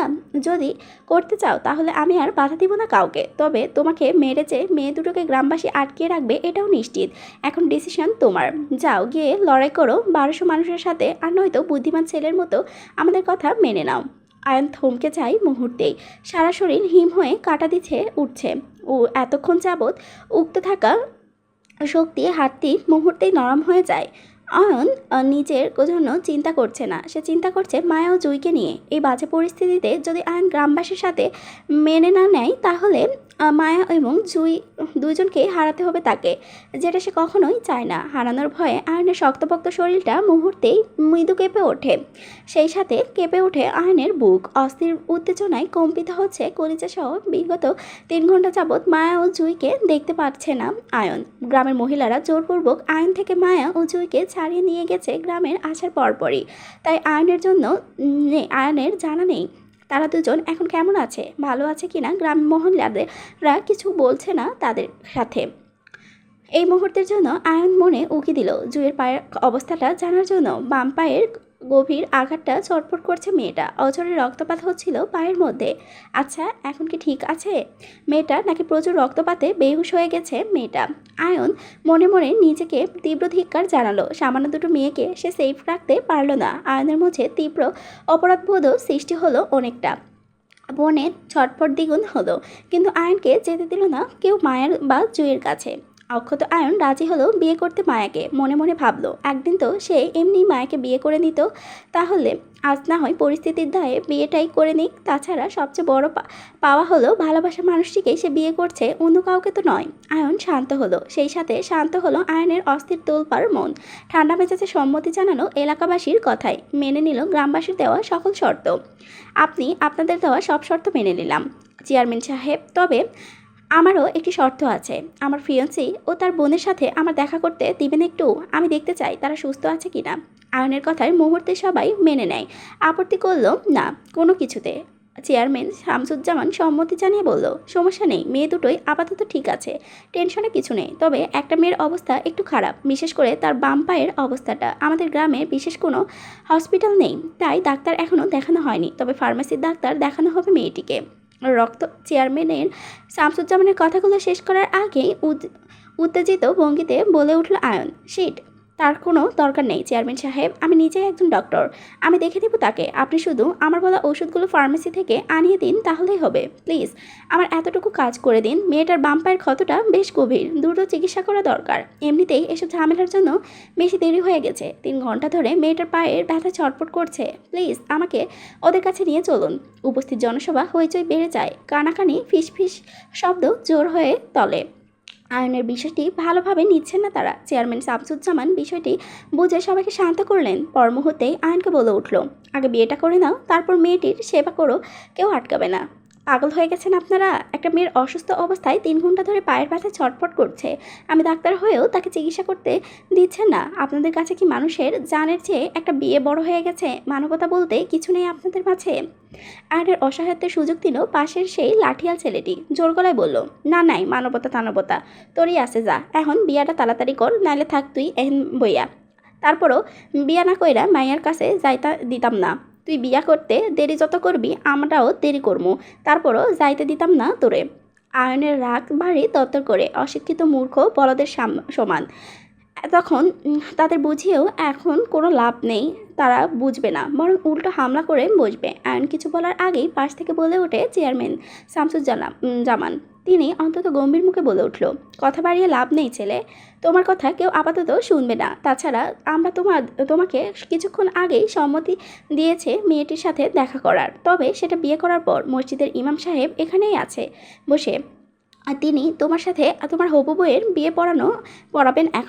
এখন তুমি কথা না বাড়িয়ে দ্রুত বিয়েটা করে নাও এবং আহত মেয়েটার কাছে চলে যাও। মেয়েটার ভালো চিকিৎসা দরকার, আমি ফার্মেসি থেকে তোমার প্রয়োজনীয় জিনিসপত্র আনানোর ব্যবস্থা করছি, ততক্ষণে তুমি বিয়ে করে নাও। দেরি করলে অসুস্থ মেয়েটার ক্ষতি আরও বেড়ে যাবে। মানবতাহীন মানুষ কাজে গা জ্বলে ওঠে আয়নের। রাগে শরীর সারাশলে তত্তর করে কাঁপছে, ইচ্ছে করছে সব কয়েকটাকে নিজের হাতে বেঁধে শাস্তি দিতে, কিন্তু সে এই মুহূর্তে নিরুপায়। 2 হাত মুষ্টিবদ্ধ করে ঠায় জায়গায় বসতে থাকে ততক্ষণ শক্ত হয়ে, কথা বলছে না কারোর সাথে। আপাতত সে দ্রুত বিয়েটা করে ঝামেলাটা চুকাতে চাইছে, এখান থেকে বের হতে চাচ্ছে, আগের বাকিটা পরে দেখা যাবে। আয়নের রাগের মধ্যে দিয়ে কানে আসলো মসজিদের ইমাম সাহেবের গড়গড় করে বলা কিছু বাক্য। আয়ন চোখ তুলে তাকাতেই ইমাম সাহেব বলে উঠল, বাবা বলেন কবুল। আয়ন তীক্ষ্ণ দৃষ্টিতে তাকালো ইমাম সাহেবের দিকে। পাত্রপাত্রীর নাম নেই, বাবার নাম নেই, পাত্রপাত্রীর নিজের নাম জিজ্ঞাসা না করেই কিভাবে সোজা কবুল বলতে বলছে? এ কেমন বিয়ে দিচ্ছেন তারা আয়নের? সে যতদূর জানে এসব ছাড়া তো বিয়ে হওয়ার কথা না। তাহলে সন্দেহপূর্ণতা নিয়ে প্রশ্ন ছুটল আয়ন ইমাম সাহেবের দিকে, পাত্রপাত্রীর নাম বাবার নাম ছাড়া কি বিয়ে হয় ইমাম সাহেব? এই মুহূর্তের জন্য থমথমে খেয়ে যায় ইমাম সাহেব। নিজের থেকে একটা রেজিস্ট্রি খাতায় চোখ বুলিয়ে বলল, পাত্রপাত্রী নিজের নাম বাবা মার নাম লেখা আছে এখানে, এই নামগুলোই নিয়েই তো বিয়ে পড়াচ্ছি আমি। আয়নের মনের তীব্র সন্দেহ পূর্ণতা জাগলো। কার নাম নিয়ে আয়নের বিয়ে দিচ্ছে আল্লাহ জানে। তাছাড়া আয়ন তো এখনও পর্যন্ত কাউকে বলেনি নিজের নামটা। আমি এখনও পর্যন্ত কাউকে নিজের নামটা বলিনি ইমাম সাহেব। তাহলে আপনি কোথায় পেলেন আমার নাম ঠিকানা? পাশ থেকে দ্রুত গলায় বলে উঠল শামসুজ্জামান, আমি দিয়েছি তোমার নাম ঠিকানা, তোমার ওয়ালেটে ভিজিটিং কার্ডে তোমার নাম ঠিকানা ছিল, সেটাই দিলাম। সেই সাথে ওয়ালেটের মধ্যে তোমার একটা ভিসার কাগজও পেয়েছিলাম, সেখান থেকে তোমার বাবার নামটাও যোগ করলাম। আর রইল তোমার ফিয়ান্সির নাম। তাহলে সে নিজেই বলেছে, আমি মহিলাদের জিজ্ঞেস করেছিলাম, মেয়ের নাম রিক্তা ইসলাম মায়া এবং বাবার নাম শফিকুল ইসলাম। বাকি আর কিছু জানার প্রয়োজন আছে বলে মনে হচ্ছে না আয়ন সাহেব। আয়ন আর কিছু নিয়ে মাথা ঘামালো না। যেহেতু মায়ের সাথে তার বিয়েটা হচ্ছে সেহেতু আর কিছু দেখার প্রয়োজন হলো না তার। আপাতত দ্রুত বিয়েটা সেরে ওখান থেকে সোজা ঢাকা ফিরতে চায় আয়ন। জুঁইকে ভালো চিকিৎসা দেওয়ার দরকার। আজ এত কিছু পর কোনোভাবেই আর জুঁইকে নিয়ে ব্রাহ্মণবাড়িয়া যাওয়া যাবে না, তাহলে বড়সড় ঝামেলায় পড়বে আবারও। জুঁইয়ের অবস্থাটা করুন, তাই চেয়ারম্যান শামসুজ্জামান কথায় আয়ন মুহূর্তে চুপ করে গিয়ে শান্ত ভঙ্গিতে বসে রইল। ইমাম সাহেবের কথায় দীর্ঘ নিঃশ্বাস ফেলে কয়েক সেকেন্ড লম্বা একটা দম নিয়ে ঠান্ডা ভেজা গলায় বলল, কবুল। পাশ থেকে মুরব্বীরা এক শব্দে একত্র শব্দ করে বলে উঠল, আলহামদুলিল্লাহ। সময় নিয়ে বিয়েটা সম্পূর্ণ হলো। আয়নকেও নিয়ে যাওয়া হলো মায়ের কাছে। মায়ের ভয়ার্থ ভঙ্গিতে জুঁইকে আঁকড়ে ধরে বসে আছে। জুঁই বিধ্বস্ত অবস্থায় ঢেলে পড়ে মায়ের বুকে। নিজের দু হাতের মায়ায় আঁকড়ে ধরে রাখা, বেহুশ হয়নি, হুঁশে আছে। নিবু নিবু চোখে আওড়াচ্ছে সব কিছু। আয়ন টিনের ছোট্ট ঘরটিতে প্রবেশ করতে চোখে পড়ল মায়া ও জুঁইয়ের বিধ্বস্ত চেহারা। থমকে যায় আয়ন, বুক কেঁপে ওঠে মুহূর্তেই। সে অধম। নিজের জন্য নিজের আপনজনদের রক্ষা করতে অনেকটা সময় লেগেছে তার। আয়ন অসহায় দৃষ্টিতে তাকায় সেদিকে। ভয়ে শুকিয়ে যাওয়া মুখ দুটোতে দেখে কাতর দৃষ্টিতে। বুক ফুলিয়ে শ্বাস নিয়ে দ্রুত এগিয়ে যায় মায়া ও জুঁইয়ের কাছে। চেয়ার টেনে বসে মায়া ও জুঁইয়ের সামনে। সাথে সাথে আয়ন প্রশস্ত বুকে ঢেলে পড়ে মায়া ও জুঁই একত্রে। ভয়ে আড়ষ্ট হয়ে ফুপিয়ে কেঁদে ওঠে দুজন একত্রে। আয়ন নিজের ঠোঁট কামড়িয়ে স্থির হয়ে বসে থাকে। বুঝতে পারে মায়া ও জুঁইয়ের সাংঘাতিক ভয়ের কারণটা। ততক্ষণ যাবৎ অপরিচিত মানুষদের মাঝে নিজেদের অসহায় মনে করেছিল মায়া ও জুঁই। কান্নাও করেছিল ভীষণভাবে। অনুরোধ করেছিল মায়া গ্রামের মহিলাদের যে তাদের আয়নের কাছে যেতে দেওয়ার জন্য, কিন্তু কেউ দেয়নি। এবং মায়া ও জুঁইকে ভয় দেখিয়ে ধমকিয়ে বসে রেখেছিল ততক্ষণ যাবৎ গ্রামের বয়স্ক মহিলারা। তাই এখন হুট করে আয়নকে নিজেদের সামনে দেখে আশ্বস্ত হয় দুজনই। নিজেদের ভরসাস্থল আয়নকে মনে করে মুহূর্তেই দুজন আয়নের ঝাপটে ধরে ভয়ে। আয়ন সম্পূর্ণ বিষয়টি বুঝে ভরসার হাত রাখলো মায়া ও জুঁইয়ের মাথার উপর।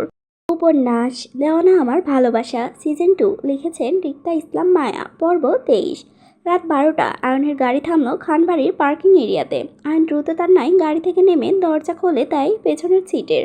মায়া ধীর গতিতে জুঁইয়ের হাত ধরে গাড়ি থেকে নামায়। অসাবধানতার কারণে জুঁইয়ের আঘাতপ্রাপ্ত পায়ে পুনরায় ব্যথা পায় এবং পড়ে যেতে নাই, কিন্তু আয়ন দ্রুত তার নাই জুঁইয়ের বাম হাতের ও বাহু চেপে ধরে পড়ে থাকায় বাঁচায়।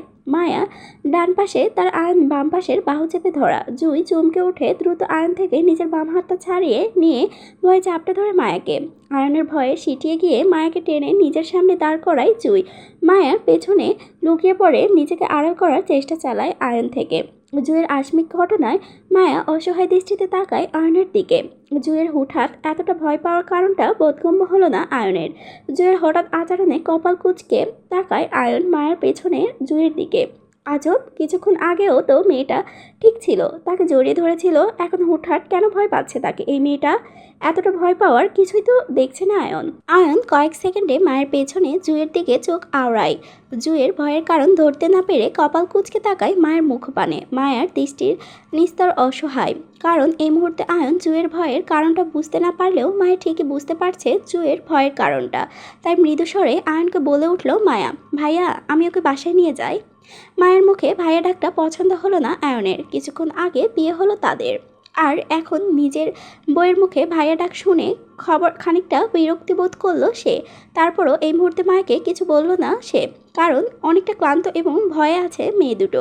তাদের কিছু বলা মানে বোকামো। আয়ন ভাবে মায়ের মায়ের সাথে এই বিষয়ে পরে কথা বলে নিবে, তাই ছোট করে সম্মতি দিয়ে বলল, যাও। মায়া খানিকটা বিব্রত বোধ করে জুঁইয়ের হাত টেনে পেছন থেকে বের করে ধীর পায়ে সামনের দিকে যেতে থাকে। মায়া জুঁইকে নিয়ে কয়েক কদম এগোতেই পেছন থেকে ডেকে উঠল আয়ন, শোনো। মায়া জুঁইকে নিয়ে পেছন ঘুরল না, বরং জায়গায় দাঁড়িয়ে পড়ে। আয়ন 2 কদম এগিয়ে এসে সামনে দাঁড়ালো আবারও মায়ার। এক পলক দুজনকে দেখে নিয়ে গম্ভীর কণ্ঠে মায়াকে বলে উঠল আয়ন, আজকে আমাদের বিয়ের সম্পর্কে কাউকে কিছু বলার দরকার নেই। কাউকে কিছু বললে উল্টো ঝামেলা হবে এটা নিয়ে। তাই আপাতত তোমরা দুজনই চুপ থাকবে এই বিয়েটা নিয়ে। কাউকে কিছু বলবে না। সময় হলে আমি নিজেই পরিবারের সবার সাথে কথা বলবো এই বিষয়ে। কাল আমি লন্ডন চলে যাব, আমার এক্সাম আছে, তাই বাংলাদেশে ফিরতে আমার আরও 1 থেকে 1.5 মাস সময় লাগবে। ফিরে এসে সবার সাথে কথা বলবো বিয়েটা নিয়ে। ততদিন আশা করি তোমরা কেউ এই বিষয়ে কারোর সাথে কথা বলবে না, মনে থাকবে। আয়নের মুখে বিয়ের কথাটা শুনে ভয়ে চমকে ওঠে জুই। উত্তেজনার সাথে সাথে মায়ের হাত খামচে ধরে ভয়ে। মায়া ব্যথা পেলেও শব্দ করল না আয়নের সামনে। শুধু একবার নীরব চোখ বুলিয়ে জুয়ের ভয়ার্ত চেহারাটি দেখে নিল সে।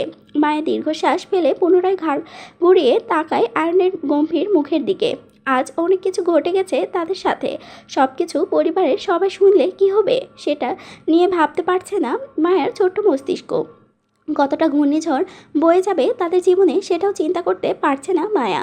শুধু জানে আজকে যা ঘটেছে সেটা ঠিক হয়নি মোটেও। এবার আল্লাহ জানে আজকের এই বিয়েটাকে ঘিরে কি ঘূর্ণিঝড় বয়ে যায় তাদের জীবনে। মায়া আহত দৃষ্টিতে চোখ বুলায় আয়নের দিকে। মুখে কোনো জবাব না দিয়ে নীরব নিজের মাথায় নাড়িয়ে সম্মতি জানায়, যার অর্থ হ্যাঁ তারা দুজন কাউকে কিছু বলবে না। আইন দীর্ঘশ্বাস ফেলে স্বস্তি হয়ে পুনরায় বলে উঠল, ঠিক আছে বাসায় যাও, আর তোমার বোনকে স্যুপ জাতীয় কিছু খাওয়াও। আমি কাউকে দিয়ে তোমার রুমে মেডিসিন পাঠিয়ে দিব। মেডিসিন খেয়ে নিলে রাতে আর ব্যথা পাবে না, ঠিকঠাক ঘুমাতে পারবে। আর তুমিও শক্ত কিছু খাবার খেয়ে নিও কেমন, নয়তো অসুস্থ হয়ে পড়বে, ঠিক আছে? মায়া পুনরায় মাথা নাড়িয়ে সম্মতি জানায়। মিহিসুরে বলল, আচ্ছা যাও। রাত প্রায় 2টোর কাঠায়, মধ্যরাত। মায়া টুকটাক শব্দ করে নিজের জন্য নুডলস বানাচ্ছে কিচেনের মধ্যে। জুই স্যুপ খেয়ে মেডিসিন নিয়ে ঘুমাচ্ছে মায়ের রুমে। খানবাড়ির কেউ এখন পর্যন্ত জানে না মায়া আর জুই ফিরে এসেছে সেটা। অ্যান্ড সময় মতো দায়িত্ব করে মেডিসিন পাঠিয়েছিল সার্ভেন্ট দিয়ে কিছুক্ষণ আগে। সেটা খেয়েই জুই ঘুমাচ্ছে। মায়ার ঘুম আসছিল না। বিকেল থেকে ঝামেলার কারণে না খেয়ে থাকায় ঘুম ধরা দিচ্ছিল না চোখে। তাই নিজের পেটের ক্ষুধা নিবারণের জন্য ঝটপট হাতে ঝাল ঝাল নুডলস বানিয়ে নেয় মায়া। ফ্রিজে অন্যান্য খাবার তুলে থাকলেও সেগুলো আপাতত খেতে নারাজ মায়ের মন। তাই নিজ হাতে নুডলস বানালো। গরম গরম নুডলস প্লেটে ঢেলে পা বাড়ায় ডাইনিংয়ের উদ্দেশ্যে। এক হাতে নুডলসের প্লেট তো অন্য হাতে ফ্রিজের ঠান্ডা পানির বোতল চেপে ধরা। ডাইনিং টেবিলের পাশে লাইটটা জ্বালিয়ে বসলো চেয়ার টেনে সেখানটায়। পেটের ক্ষুধার জন্য মায়া পরপর কয়েক চামচ তুলল মুখে। ঝালের কারণে চোখের কোণে মৃদু মৃদু পানিকণা জমল মুহূর্তেই মায়ার। তারপরও স্বাদ মতো টেস্ট হওয়ায় সেই নুডলস খেতে লাগলো মনের আনন্দে সে। মায়ের পুনরায় নুডলস মুখে তুলবে তখনই হামলা বসালো কেউ। মায়ের হাতে নুডলসের চামচটি জোরপূর্বক নিজের মুখে তুলে নিল কেউ। মায়া চমকে উঠে পাশে থাকাতেই চোখে পড়ল হৃদকে। হৃদ সঙ্গে সঙ্গে চেয়ার টেনে মায়ের পাশে বসে পড়ে ধূপ করে। মায়া হৃদের ভয়ে আতঙ্কে উঠে দ্রুত উঠতে নিবে তার আগেই হৃদ মায়ার চেয়ার টেনে নিজের আরও কাছে নিয়ে আসে এবং ধমক স্বরে বলে, আই মেয়ে চুপচাপ বসে থাকো, আমরা খাবো এখন। কথাগুলো বলতে না বলতেই সাথে সাথে মায়ার খাবার প্লেট কেড়ে নেয় নিজের কাছে। পরপর কয়েক চামচ কেটে নুডলস মুখে দিতেই চোখ মুখ লাল হয়ে আসে প্রচণ্ড ঝালের হৃদের। ঝালের কারণে হালকা হিসাতে লাগলো হৃদ। বিরক্তি নিয়ে মায়াকে বলল, উফ এত ঝাল কেন? নেক্সট টাইম এত ঝাল হওয়া যাবে না তোমার। বেশি ঝাল খাওয়া মানুষদের নাকি বেশি রাগ হয়, কিন্তু তোমার রাগ থাকা যাবে না। তোমার রাগ থাকাটাও নিষেধ, তাই তোমার ঝাল খাওয়াটাও নিষেধ আজ থেকে। মায়া হৃদের কথায় ভয়ার্ত দৃষ্টিতে তাকায় সেদিকে। হৃদের লাল হয়ে যাওয়া চেহারাটা স্পষ্ট জানান দিচ্ছে হৃদের ঝাল জাতীয় খাবারগুলো একদমই পছন্দ না, খেতে পারে না সে। হৃদের অবস্থা দেখে মায়ের মনে অদ্ভুত মায়া সৃষ্টি হলো হৃদের জন্য, কিন্তু তা প্রকাশ করলো না। হৃদ হিসাতে হিসাতে খেতে লাগলো মায়ের বানানো সম্পূর্ণ নুডলসগুলো। বিন্দুমাত্র নষ্ট করছে না, বরং যত্ন সহকারে খাচ্ছে মায়ের হাতের নুডলস। খেতে খেতে আবারও বলে উঠল হৃদ, যাও আমার জন্য ব্ল্যাক কফি বানিয়ে আনো 5 মিনিটের মধ্যে। হৃদের কথায় মায়া ইতস্তত বোধ করে মাথা নত করে বসলো হৃদের সামনে। হাঁসফাঁস করতে লাগলো অপরাধের মতো। হৃদ মায়ার নড়চড় না দেখে খাওয়া বন্ধ করে কপাল কুঁচকে তাকায় মায়ের দিকে। তীক্ষ্ণ কণ্ঠে বলে উঠল, কি সমস্যা, যাচ্ছ না কেন? মায়া নড়ে চড়ে বসে আর চোখে একবার তাকায় হৃদের দিকে। সাথে সাথে চোখাচোখি হয় দুজনের। যেহেতু হৃদ মায়ের দিকেই তাকিয়েছিল তাই মায়া দ্রুত নিজের দৃষ্টি নিচে নামিয়ে নাই হৃদ থেকে। তারপর আস্তে করে মিনমিন গলায় বলে উঠল, আমি ব্ল্যাক কফি বানাতে পারি না। মায়ের উত্তরটা পছন্দ হলো না হৃদের, তাই রাগে কিটমিট পেঁচাচ্ছে বলল, তা পারবা কেন? আমার কোনো কিছু তো তোমার পারার কথা না। তুমি তো আমার আর কিছু হও না। আমি ছাড়া বাকি সব তোমার অনেক কিছু লাগে, তুমি সবটাই খেয়াল থাকে, শুধু আমারটাই খেয়াল থাকে না তোমার, তাই না? হৃদের হঠাৎ রেগে যাওয়ার কারণটা বুঝলো না মায়া, তবে এতটা বুঝতে পারলো যে ওর হৃদে ভাইয়ার খেয়াল রাখা প্রয়োজন ছিল। মায়া চমকায়, চোখ তুলে তাকায় হৃদের বিরক্তি মাখা ফেসের দিকে আর মনে মনে ভাবে, আচ্ছা সত্যি কি হৃদ ভাইয়ার খেয়াল রাখা দরকার ছিল? কিন্তু কেন? কোনোদিন তো মায়ের প্রয়োজন হয়নি তার হৃদ ভাইয়ার, তাহলে আজ কেন প্রয়োজন হলো? মায়া আরও কিছু ভাবার আগেই কানে আসলো হৃদের তিত্তির মেজাজের কথা। যাও, যেটা পারো, যেটাই যেমনি পারো বানিয়ে নিয়ে আসো আপাতত আমার জন্য, তবে 5 মিনিটের মধ্যে আসবে কিন্তু, বুঝেছো? মায়া মাথা নাড়ায় বলে, আচ্ছা দ্রুত যাও। মায়া চলে যেতে হৃদ পুনরায় নিজের খাওয়াতে মনোযোগী হয়। ঝালের কারণে এবার চোখ দিয়ে অনর্গল পানি ঝরছে, কিন্তু তারপরও খাচ্ছে। সম্পূর্ণ নুডল শেষ করার আগেই হৃদের ঝালে উঠে যায় মস্তিষ্কে, কাশতে কাশতে থাকে অনবরত। বাম হাতে নিজের বুকের উপর রেখে ঘষা দিতে দিতে নিজের কাশটা কন্ট্রোল আনার চেষ্টা চালায়, কিন্তু তাতেও ব্যর্থ। মায়া কিচেন রুম থেকে কফি হাতে ছুটে আসে হৃদের কাশির শব্দ শুনে। হৃদের নাজেহাল অবস্থা দেখে দ্রুততার সঙ্গে দৌড়ে যায় সেদিকে। মায়ার অস্থির ভঙ্গিতে হৃদের কফিটা টেবিলের উপর রেখে ঠান্ডা পানির বোতলটা এগিয়ে দেয় হৃদের সামনে। উত্তেজিত কণ্ঠে বলে, দ্রুত পানিটা খেয়ে নিন আপনি আগে, নয়তো আরও কষ্ট হবে আপনার, নিন। হৃদ হাত বাড়িয়ে মায়ের থেকে পানির বোতল নিতেই মায়া এক অপ্রত্যাশিত কাণ্ড করে বসলো হৃদের সাথে। মায়া নিজের উত্তেজনায় হৃদের শার্টের উপরে 3টি বোতাম খুলে সঙ্গে সঙ্গে নিজের হাত রাখলো হৃদের উন্মুক্ত বুকে। ডান হাতে হৃদের বুক মালিশ করতে করতে বাম হাত রাখলো হৃদের মাথার চুলের ভাঁজে। মায়ের এমন অপ্রত্যাশিত কাণ্ডে হৃদ চমকে উঠে পানি না খেয়ে অবাক দৃষ্টিতে তাকিয়ে থাকে মায়ের দিকে কাশতে কাশতে। মায়ের হৃদকে পানি খেতে না দেখে দ্রুত তাড়া দিয়ে বলে ওঠে, কি হলো, পানি খাচ্ছেন না কেন? দ্রুত পানিটুকু খেয়ে নিন, ভালো লাগবে আপনার। মায়ার কথার মতো হৃদ পানিটুকু নিজের মুখে তুলে মায়ের দিকে তাকিয়ে থাকে। এই মুহূর্তেই তার বুকের ব্যথা কমছে না, বরঞ্চ বেড়ে যাচ্ছে। এই নারীর ছোঁয়ায় কিভাবে বোঝাবে এই নারীকে? সে কি বুঝবে তাই এই বুকের ব্যথাটা? আর হৃদ চোখ বুলাই মায়ের চিন্তিত চেহারায়। মায়ের চোখে নিজের জন্য টেনশন থেকে মুহূর্তে অদ্ভুত শীতল হাওয়া বয়ে যায় হৃদের বুকে। হৃদের মনে প্রবল ইচ্ছা জাগে নিজের ক্ষতি করে এই নারীকে তার জন্য টেনশনে ফেলে রাখতে সারা জীবন। এতে করে হৃদের মনে সুখ ও এই নারীর মনে দুঃখ পাবে। সেই আনন্দে এটাই করতে চায় সে। হৃদ আরও কিছু ভাবার আগেই মায়া হালকা শাসায়িত কণ্ঠে হৃদকে বলে উঠল, যেটা খেতে পারেন না সেটা খেয়ে যান কেন আপনি? ঝাল আপনার মোটেও পছন্দ না, তারপর কেন খাচ্ছিলেন এইগুলো? হৃদ পুনরায় চমকে ওঠে, পানি খাওয়া অবস্থায় আবারও নাকে মুখে উঠে যায়। কাশতে থাকে হৃদের অস্থির ভঙ্গিতে। এবার ঝালের জন্য নয়, বরং মায়ার মধ্যে হৃদের জন্য অধিকারবোধ দেখে হৃদ বুঝতে পারে মায়ের মনের হৃদের জন্য মায়া কাজ করে। তাই তো এতটা অস্থির তোলপাড় হৃদকে নিয়ে। মায়া যেন কষ্টটা হৃদের নয়, মায়ের লাগছে। হৃদ চুপ থাকে, মায়াকে কিছু বলে না, শুধু কাছের বেগটা কমিয়ে আনতে চায় নিজের মধ্যে। মায়া হৃদের বুকের দ্রুত হাত মালিশ করে, হৃদকে শান্ত করার চেষ্টা চালায় অস্থির ভঙ্গিতে। মায়ের হাতের রেশমি চুড়িগুলো ঝংকার তুলে শব্দ করে হৃদের কানে। হৃদ অনুভব করে কয়েক সেকেন্ডের ব্যবধানে হৃদের কাশি থেমে যায়, শান্ত হয় মুহূর্তেই। কিন্তু তখনও মায়ের হাত চালায় হৃদের বুকে। হৃদ শান্ত হয়, কিন্তু মায়াকে থামানোর চেষ্টা করে না, বরং নিজেই ঢলে পড়ে মায়ের বুকে, দুহাতে জড়িয়ে ধরে মায়ের কোমর। মায়া চমকে ওঠে, থমকে দাঁড়ালো মুহূর্তেই হৃদের কাণ্ডে। এতক্ষণ যাবৎ হৃদের জন্য অস্থির থাকলেও এখন ভয়ে সিটিয়ে যাচ্ছে প্রচণ্ড ভয়ে। হৃদকে মায়া ভয় পায় প্রচণ্ডভাবে। মায়ের জানা মতো হৃদ ভালো না, খারাপ মানুষ, কিন্তু হৃদের অসুস্থতা দেখে নিজেকে ঠিক রাখতে পারেনি মায়া। নিজের অজান্তেই মায়া হৃদের জন্য অস্থির হয়ে গিয়েছিল। কিন্তু হৃদের হঠাৎ কাণ্ডে হুঁশ ফিরতেই মায়া ভয়ে আড়ষ্ট হয়ে যায়, পালাতে চায় হৃদ থেকে। কিন্তু তার আগেই হৃদের বাহুডোরে আটকা পড়ে মায়া। মায়া ছটফট করে হৃদের বাহুডোর থেকে নিজেকে ছাড়ানোর জন্য, কিন্তু ব্যর্থ হয়। হৃদ শক্তির সাথে পেরে ওঠে না। সে নিজের দুহাতে মায়ের কোমর ঝাপড়ে ধরে শক্ত করে চেয়ারে বসে থাকা অবস্থায় মায়ের বুকে মাথা রেখে নেশাক্ত কণ্ঠে বলে ওঠে, আচ্ছা, আমাকে দেখলে কি তোমার কিছু হয় না? আমার তো অনেক কিছু হয় তোমাকে দেখলে, স্টিল এখনও হচ্ছে আমার কিছু। উফ, অসহ্য অস্থির তোলপাড় হচ্ছি আমি তোমাতে, মনে তীব্র ইচ্ছা জাগ্রত হচ্ছে তোমাতে হারাতে। কি করব আমি বলো? মায়ের শরীর তত্তর করে কাঁপুনি দিয়ে উঠছে বারবার। দাঁড়িয়ে থাকার শক্তিটা পাচ্ছে না হৃদের এমন ছোঁয়া।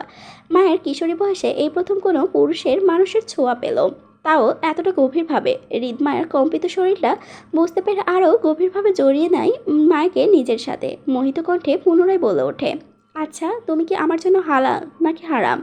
মায়া নিরুত্তর। হৃদ আবারও বলে ওঠে আগের নাই, হারাম হলে সেটা আমি মানি না, আর যদি হালাল হও তাহলে আমার এখন কি করা উচিত? তোমার সাথে চুমু খাওয়া উচিত? আচ্ছা, বিয়ে তো হয়েছে অনেক দিন হলো, এখন কি তোমার সাথে আমার বাসরটাও করে নেওয়া উচিত? উপন্যাস দেওয়ানা আমার ভালোবাসা, সিজন 2, লিখেছেন রিক্তা ইসলাম মায়া, পর্ব 24। হৃদ মোহিত হয়ে আরও গভীরভাবে জড়িয়ে নেয় মায়াকে। মায়া তত্তর করে কেঁপে ওঠে, নিজের কম্পিত হাত রাখলো হৃদের কাঁধের উপর। নিজের কাঁধে মায়ের স্পর্শ পেয়ে আরও মোহিত হয়ে ওঠে হৃদ। নড়ে চড়ে উঠে নিজের মাথাটা হালকা উঁচু করে ঠোঁট চেপে ধরে মায়ের গলায়। মা চমকে ওঠে, হিতাহিত জ্ঞান হারিয়ে করে বসে মস্ত বড় ভুল। নিজের উত্তেজনা দমাতে না পেরে করে বসে অপ্রত্যাশিত কাণ্ড হৃদের সাথে। হৃদ মায়ের গলায় নিজের ঠোঁট ছোঁয়াতেই ছিটকে সরালো মায়া। নিজের দুহাতে হৃদকে ধাক্কা দিয়ে মনের অজান্তেই কাপা হাতে ঠাস করে চর বসালো হৃদের বাম গালে। এক মুহূর্তের জন্য ঝংকার তুলে সামান্য সেই চর থমকে যায় হৃদ। সেই সাথে থমকে যায় নিস্তব্ধ নিঘুম পরিবেশ। মধ্যরাতে দেওয়াল ঘড়ির সেকেন্ডের কাটার শব্দ ছাড়া কিছুই আসলো না কানে। মুহূর্তেই যেন নিস্তিয়ে যায় আবেগীয় পরিবেশটা। মায়ের নিজের অজান্তেই হৃদকে থাপ্পড় মারার ভয়ে সঙ্গে সঙ্গে নিজের দুহাতে মুখ চেপে ধরে আতঙ্কিত দৃষ্টিতে হৃদের দিকে তাকিয়ে থাকে। হৃদ থমকে আছে, দৃষ্টি স্থির ফ্লোরের উপর। হয়তো নিজের সাথে কি হয়েছে বিষয়টি এখনো বোধগম্য হচ্ছে না। মায়া নিজের মাঝে ভয়ে সাথে সাথে অপরাধী বোধ করলো তীব্র। হৃদের হঠাৎ ছোঁয়া উত্তেজিত করে বসলো ভুল, কিন্তু এখন তীব্র আতঙ্কিত হয়ে ফুপিয়ে কেঁদে ওঠে হৃদের সামনে মুখ চেপে ধরে। মায়ের কান্নার শব্দ কানে যেতেই চোখ মুখ শক্ত হয়ে আসে হৃদের। দুহাত মুষ্টিবদ্ধ করে নিয়ে ঠাই জায়গায় বসে থাকে। কয়েক সেকেন্ডের সময়ের ব্যবধানে বিকট শব্দ ঝংকার তুলে ডাইনিংয়ে। হৃদের সামনে থাকা ডাইনিং টেবিলের ওপর নুডলস সহ প্লেট সহ পানির বোতল, কফির মগ ছিটকে পড়লো একসাথে ফ্লোরে। হৃদ রাগে ছুঁড়ে ফেললো সব কিছু। রাগ কমালো না, বরং আরও বাড়লো। হৃদের এমন কাণ্ডে ভয় লাফিয়ে ওঠে মায়া, তারপরও ঠাই জায়গায় জড়সড় হয়ে দাঁড়িয়ে আছে। হৃদকে সে থাপ্পড় মারতে চায়নি, কিন্তু তখন মনের অজান্তেই ভুল করে মেরে ফেলেছে। ভীষণ বড় ভুল করে ফেলেছে সে। এখন কি হবে সেটা ভাবতেই ভয়ে কান্না দলা পাকিয়ে আসছে নিজের মধ্যে। মায়ের কান্নার বেগ বাড়ে, সেই সাথে বাড়ে হৃদের রাগ। হৃদ সব কিছু ছুঁড়ে ফেলে তেড়ে আসে মায়ের দিকে। মায়ের শক্ত হাতের কবজি টেনে ঠাস করে থাপ্পড় বসায় মায়ের গালে। হৃদের থাপ্পড়ের বেগটা এতটাই প্রখর ছিল যে মায়ের তাল সামলাতে না পেরে ছিটকে পড়ল ফ্লোরে। হৃদ তাকিয়ে সেদিকে থেকে রাগে রিরি করে বলে উঠল, বেয়াদবের বাচ্চা, থাপ্পড় মারলি কেন তুই? আমাকে ছোট মনে হয় তোর? মায়া ফ্লোরে উপর হয়ে ডুকরে কেঁদে ওঠে, হাতের চুড়িও ভেঙে শব্দ। হৃদ কথাগুলো বলতে না বলতেই পুনরায় মায়ের বাহু ধরে টেনে দাঁড় করায় নিজের সামনে। নিজের দুহাতে মায়ের দুবাহু শক্ত করে চেপে ধরে মিশায় নিজের সাথে। মায়া কান্না জড়িত অশ্রু ভেজা চোখ পড়ল হৃদের অগ্নিদৃষ্টিতে। হৃদের লাল লাল চোখ জোড়ায় ভেসে উঠল প্রচণ্ড ক্রুব্ধ রাগ। মায়ের হৃদকে দেওয়া থাপ্পড়টা হালকা হাতে হলেও হৃদের অপমান বোধ করাটা ছিল তীব্র। আর সেই অপমান বোধ থেকেই অগ্নির মতো জ্বলে ওঠে হৃদ। মায়ের দুবাহু টেনে নিজের আরও কাছে নিয়ে তাতে দাঁত পিষে বলে উঠল, থাপ্পড় মারিস আমাকে? আমার ছোঁয়া তোর এত খারাপ লাগে? আমি ছুঁয়ে দিলেই তোর যত সমস্যা হয়? আয়নের বুকে ঢলে পড়তে তোর সমস্যা হয় না? তখন আনন্দ পাস, মজা লাগে, তাই না? সুখ খুঁজে পাস নাগরের মুখে। আমার বুকে কি আমি এসিড ছিটিয়ে রেখেছি যে আমি ছুঁয়েলেই তোর জ্বর ওঠে শরীর? হ্যাঁ? হৃদের মুখে আয়নের নামটি শুনে আরেক দফা চমকে ওঠে মায়া। আজ সন্ধ্যা রাতে যে ওই বিয়ের ঘটনাকে ঘিরে মায়া আর জুই একত্রে আয়নকে জড়িয়ে ধরেছিল, সেটা হৃদ কীভাবে জানলো? সেই বিষয়টি বোধগম্য হলো না মায়ার। তবে হৃদের ভয়ে প্রশ্ন করাটাও হলো না আর ওর। এই মুহূর্তে মায়ের নিজেকে হৃদ থেকে বাঁচাতে ব্যস্ত। ভয়ে আতঙ্কে সেটিয়ে আছে হৃদের হাতের দাবাতে। চোখের পানি ফেলছে অঝোর ধারায়, বাহুর ব্যথায় কুঁকড়ে উঠছে বারবার। ব্যথায় হালকা ছটফট করতে করতে কান্না জড়িত গলায় বলল, আমার লাগছে ভাইয়া। কথাটা পছন্দ হলো না হৃদের। আরও শক্ত করে চেপে ধরে মায়ের দুবাহু। মুহূর্তেই ব্যথায় কুঁকড়ে ওঠে মায়া, চোখ টলমল পানির নাই। কিন্তু হৃদ মায়ের বাহু চেপে ধরে হালকা উঁচু করে ধরে নিজের মুখ বরাবর। মায়া দুপায়ে ভর দিয়ে উঁচু হয়ে দাঁড়ায় হৃদের সামনে। অগ্নিদৃষ্টিতে মায়ের দিকে তাকিয়ে দাঁতে দাঁত পিষে বলে, লাগুক, বেয়াদব নারীদের লাগাই উচিত। আমি তোর সাথে দুদিন সামান্য কি ভালো ব্যবহার করেছি? তুই তো সোজা আকাশে উঠতে শুরু করেছিস। দেমাক দেখাস আমাকে? শরীরের তেজ বেড়ে গেছে, থাপ্পড় মারিস, জানের ভয় নেই মনে হয় তোর, তাই না? ওয়েট। কথাগুলো বলে ক্ষিপ্ত ভঙ্গিতে হাত বাড়িয়ে ডাইনিং টেবিলের উপর থেকে নুডলসের কাঁটা চামচটি হাতে তুলে নেয় হৃদ। কয়েক সেকেন্ড ব্যবধানে মায়া বিষয়টি বুঝতে না বুঝতেই হৃদ সেই কাঁটা চামচটি দক্ষ হাতে চেপে ধরে মায়ের গলায়। মায়ের শ্বাস আটকে আসে হৃদের ভয়ে। ভয়ঙ্কর কাঁপুনি দিয়ে কেঁপে ওঠে মায়ের সারা শরীর। এই বুঝি হৃদের হাতে নিজের প্রাণটা অকালে হারালো সে। মায়ের শ্বাসকষ্টের কারণে ঠোঁট মেলে দেয়, সেই সাথে বড় বড় নিঃশ্বাস নেওয়ার চেষ্টা করে। কপালে বিন্দু বিন্দু ঘামের রেশ। হৃদ নিজের অন্য হাতে মায়ের চুলে মুষ্টি ধরে নিজের মুখ বরাবর আনে। মায়ের গলায় দক্ষ হাতে কাঁটা চামচটি চালাতে চালাতে ক্ষিপ্ত ভঙ্গিতে বলে ওঠে, এবার মেরে দেই, শেষ করি তোর রোজ রোজ কাহিনী। হ্যাঁ, কি মনে হয় তোর নিজেকে? আমি পাগল তোর পেছনে? পাগল মাই ফুট। তোর মতো মেয়েদেরকে হৃদ খান ফিরেও দেখে না, কখনো দেখবে না। হৃদ থামে, নিজের লাল লাল চোখ জোড়া দিয়ে পুনরায় চোখ বুলায় মায়ের টলমল চোখে। মায়ের চুলের মুষ্টি ধরে হালকা ঝাঁকিয়ে আরও কাছে নিয়ে আসে নিজের। দুজনের উষ্ণ নিঃশ্বাস একে অপরের ওপর আছড়ে পড়ছে সমান তালে। ডান হাতে কাঁটা চামচটি দক্ষ হাতে আরও জোরে চেপে ধরে মায়ের গলায় হৃদ। গলার ব্যথায় মুখ দিয়ে মৃদু চিৎকার বের হয়ে যায় মায়ার। সেই চিৎকারটাও পছন্দ হলো না। দ্বিগুণ রাগে জ্বলে উঠল হৃদের মস্তিষ্ক। তেতে উঠে বলল মায়াকে, আমার ছোঁয়া তোকে ব্যথা দেয়? তোর নাগর তোকে সবসময় সুখ দেয়, তাই না? যা, আজকের পর থেকে কখনোই তোকে আমি ভুলেও ছুঁয়ে দেখব না। তুই থাক তোর মতো করে, আমি আজই চলে যাব এই দেশ ছেড়ে, তোকে ছেড়ে আর ফিরবো না এই দেশে। কিন্তু তারপরও তোকে আমি অন্য কারো হাতে দিব না, কখনো না।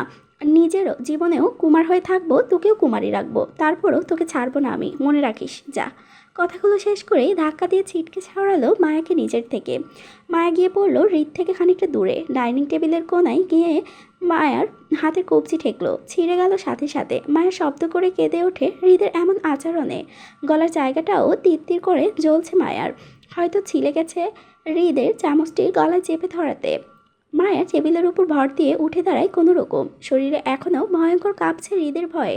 অশ্রু ভেজা আহত দৃষ্টিতে হৃদের দিকে তাকায়। তখন কানে আসলো হৃদের শেষ বাণী, আমাকে তুই কখনোই পাবি না, আর না আমি তোকে কখনো অন্য কারো হতে দিব। তুই একা থাকবি, আমি তোকে একা রাখবো সারা জীবন। আমার তোকে চাই না, you are not my type. কিন্তু তোর পাশেও আমি অন্য কাউকে চাই না।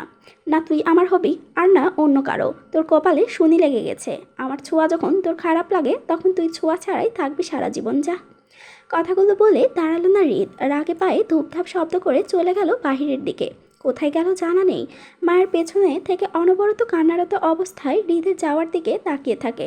মায়া আটকাতে চায় হৃদকে। মায়ের মন বলছে, মায়া হৃদকে আটকালে হৃদ ঠিক আটকে যাবে, দেশ ছেড়ে যাবে না কোথাও। কিন্তু মায়ের নিজের দ্বিতীয় সত্তাটা তীব্র প্রতিবাদ জানিয়ে বলছে, এই খারাপ লোকটাকে যেতে দে মায়া, খবরদার একদম আটকাবি না এই খারাপ লোকটাকে। এই লোক ভালো নয়, ভীষণ খারাপ, তোকে মারতে চায়।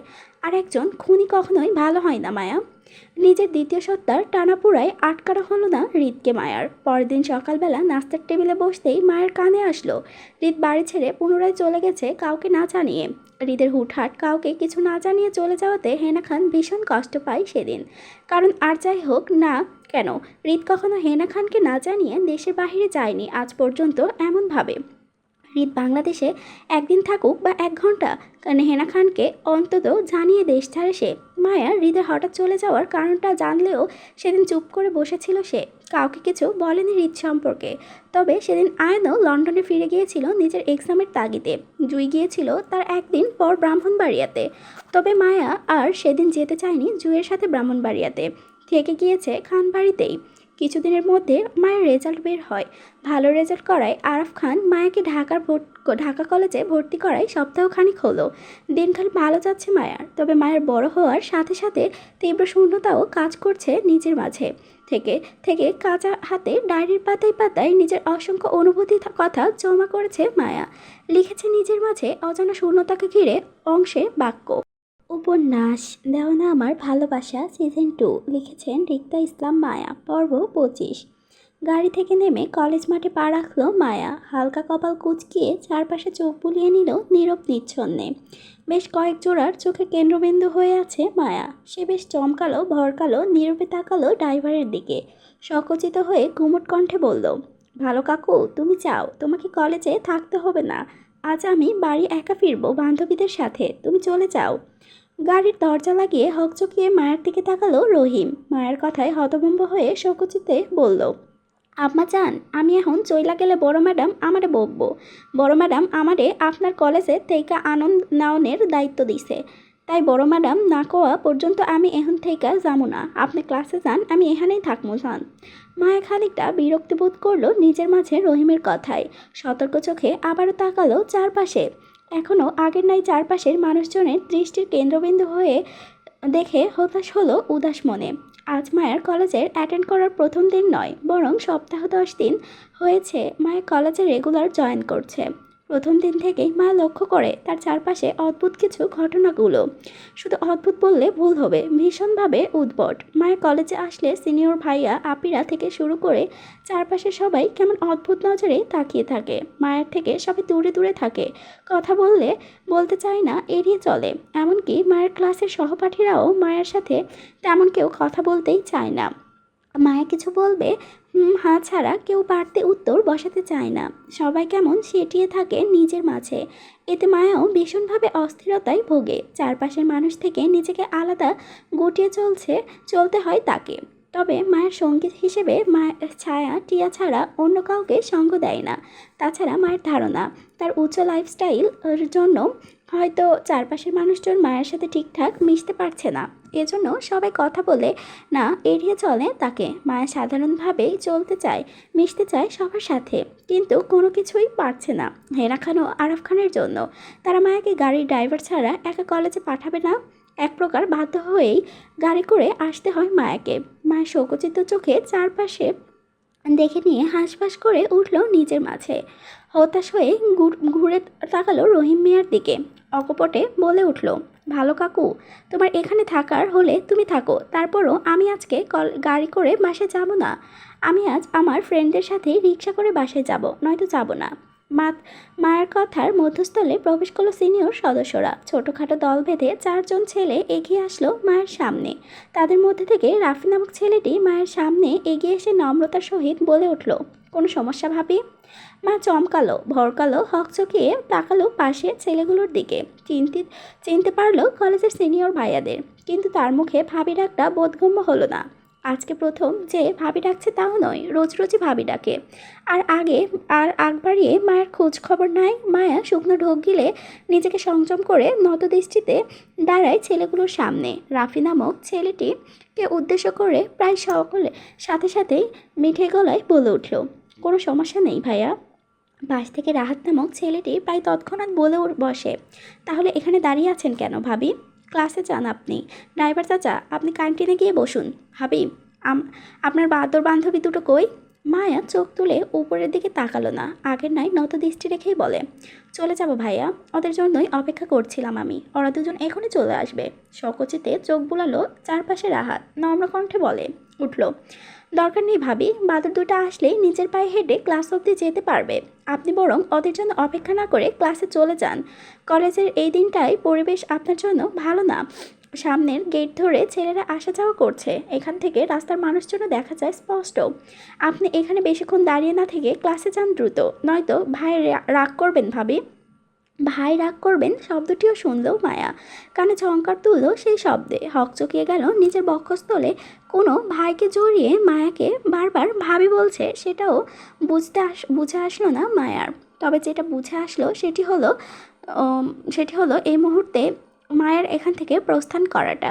কিন্তু যাওয়ার আগে ভাই নামক মানুষটির সাথে পরিচয় হতে চায় সে, কারণ ভাইয়ের জন্য তাকে রোজ রোজ এই সিনিয়র ভাইয়েরা তদারকি করে তীক্ষ্ণ নজরে, সেটিও জানতে চায়। মায়ের দীর্ঘ বিশ্বাস, এই অদ্ভুত মানুষটাই হলো এই ভাই নামক মানুষটি। বেশ কৌতূহল জাগে মায়ের মন পিঞ্জরে। তটস্থ হয়, চোখ তুলে তাকায় রাহাতের দিকে, কিন্তু তৎক্ষণাৎ সেই দৃষ্টি নিচে নামিয়ে নেয় পুনরায়। মনের ভেতর থেকে ক্ষীণ প্রতিবাদী সত্তাটা সাবধান করে ওঠে তৎক্ষণাৎ, খবরদার মায়া, একদম পরপুরুষের দিকে নজর দিবি না, জানিস না তোর পরপুরুষের দেখা নিষেধ। তারপরে অবাধ্য হচ্ছিস তুই। মায়া শুধালো, নিজের দ্বিসত্তার প্রতিবাদে দমে গেল মুহূর্তেই। চোখ তুলে তাকালো না আর সেদিকে, তবে দুটানা মনে আওড়ালো, সবাই মায়ার পরপুরুষ হলে তার আপন পুরুষকে। মায়া ছোট মনে কৌতূহল জাগ্রত হয় তীব্র থেকে তীব্র। মাথায় দলা পাকিয়ে আসে ভাই নামক মানুষটিকে ঘিরে নানা প্রশ্ন। দমে না গিয়ে করে বসলো অনাকাঙ্ক্ষিত সেই প্রশ্নটি, কোন ভাই রাগ করবেন ভাইয়া? নির্দ্বিধায় উত্তর করল রাহাত, আপনার স্বামী। মায়া খানিকটা চমকালো, ভরকালো, হকচকিয়ে বলল, আমার স্বামীকে? রাহাত কিছু বলার আগে এগিয়ে আসলো নাদিম। রাহাতের কাঁধে এক হাত চাপড় মেরে বলল, কে আবার ভাই? তাহলে আপনার ভাইকে? আপনার শ্বশুরের ছেলে, মানে আমার শ্বশুরকে? ভাইয়ের আব্বা। থমথমে খেয়ে যায় মায়া, চোখ পিটপিট করে তাকায় নাদিমের মুখশ্রীতে। নাদিম বিন্দাস নির্বাক ভঙ্গিতে দাঁড়িয়ে রয়েছে রাহাতের কাঁধে হাত চেপে, অবুঝ শিশুর নাই। যেন এই মুহূর্তে নাদিম বুঝদার বাক্য কিছুই বোঝে না। এতটাও অবুঝ শিশু। মায়া বুঝল না নাদিমের গোলকধাঁধার বিষয়টি, তবে নাদিমের প্রত্যেকটা কথা যে ঘুরিয়ে পেঁচিয়ে জিলাপির প্যাচ লাগাচ্ছে সেটা ঠিক বুঝতে পারলো ছায়া।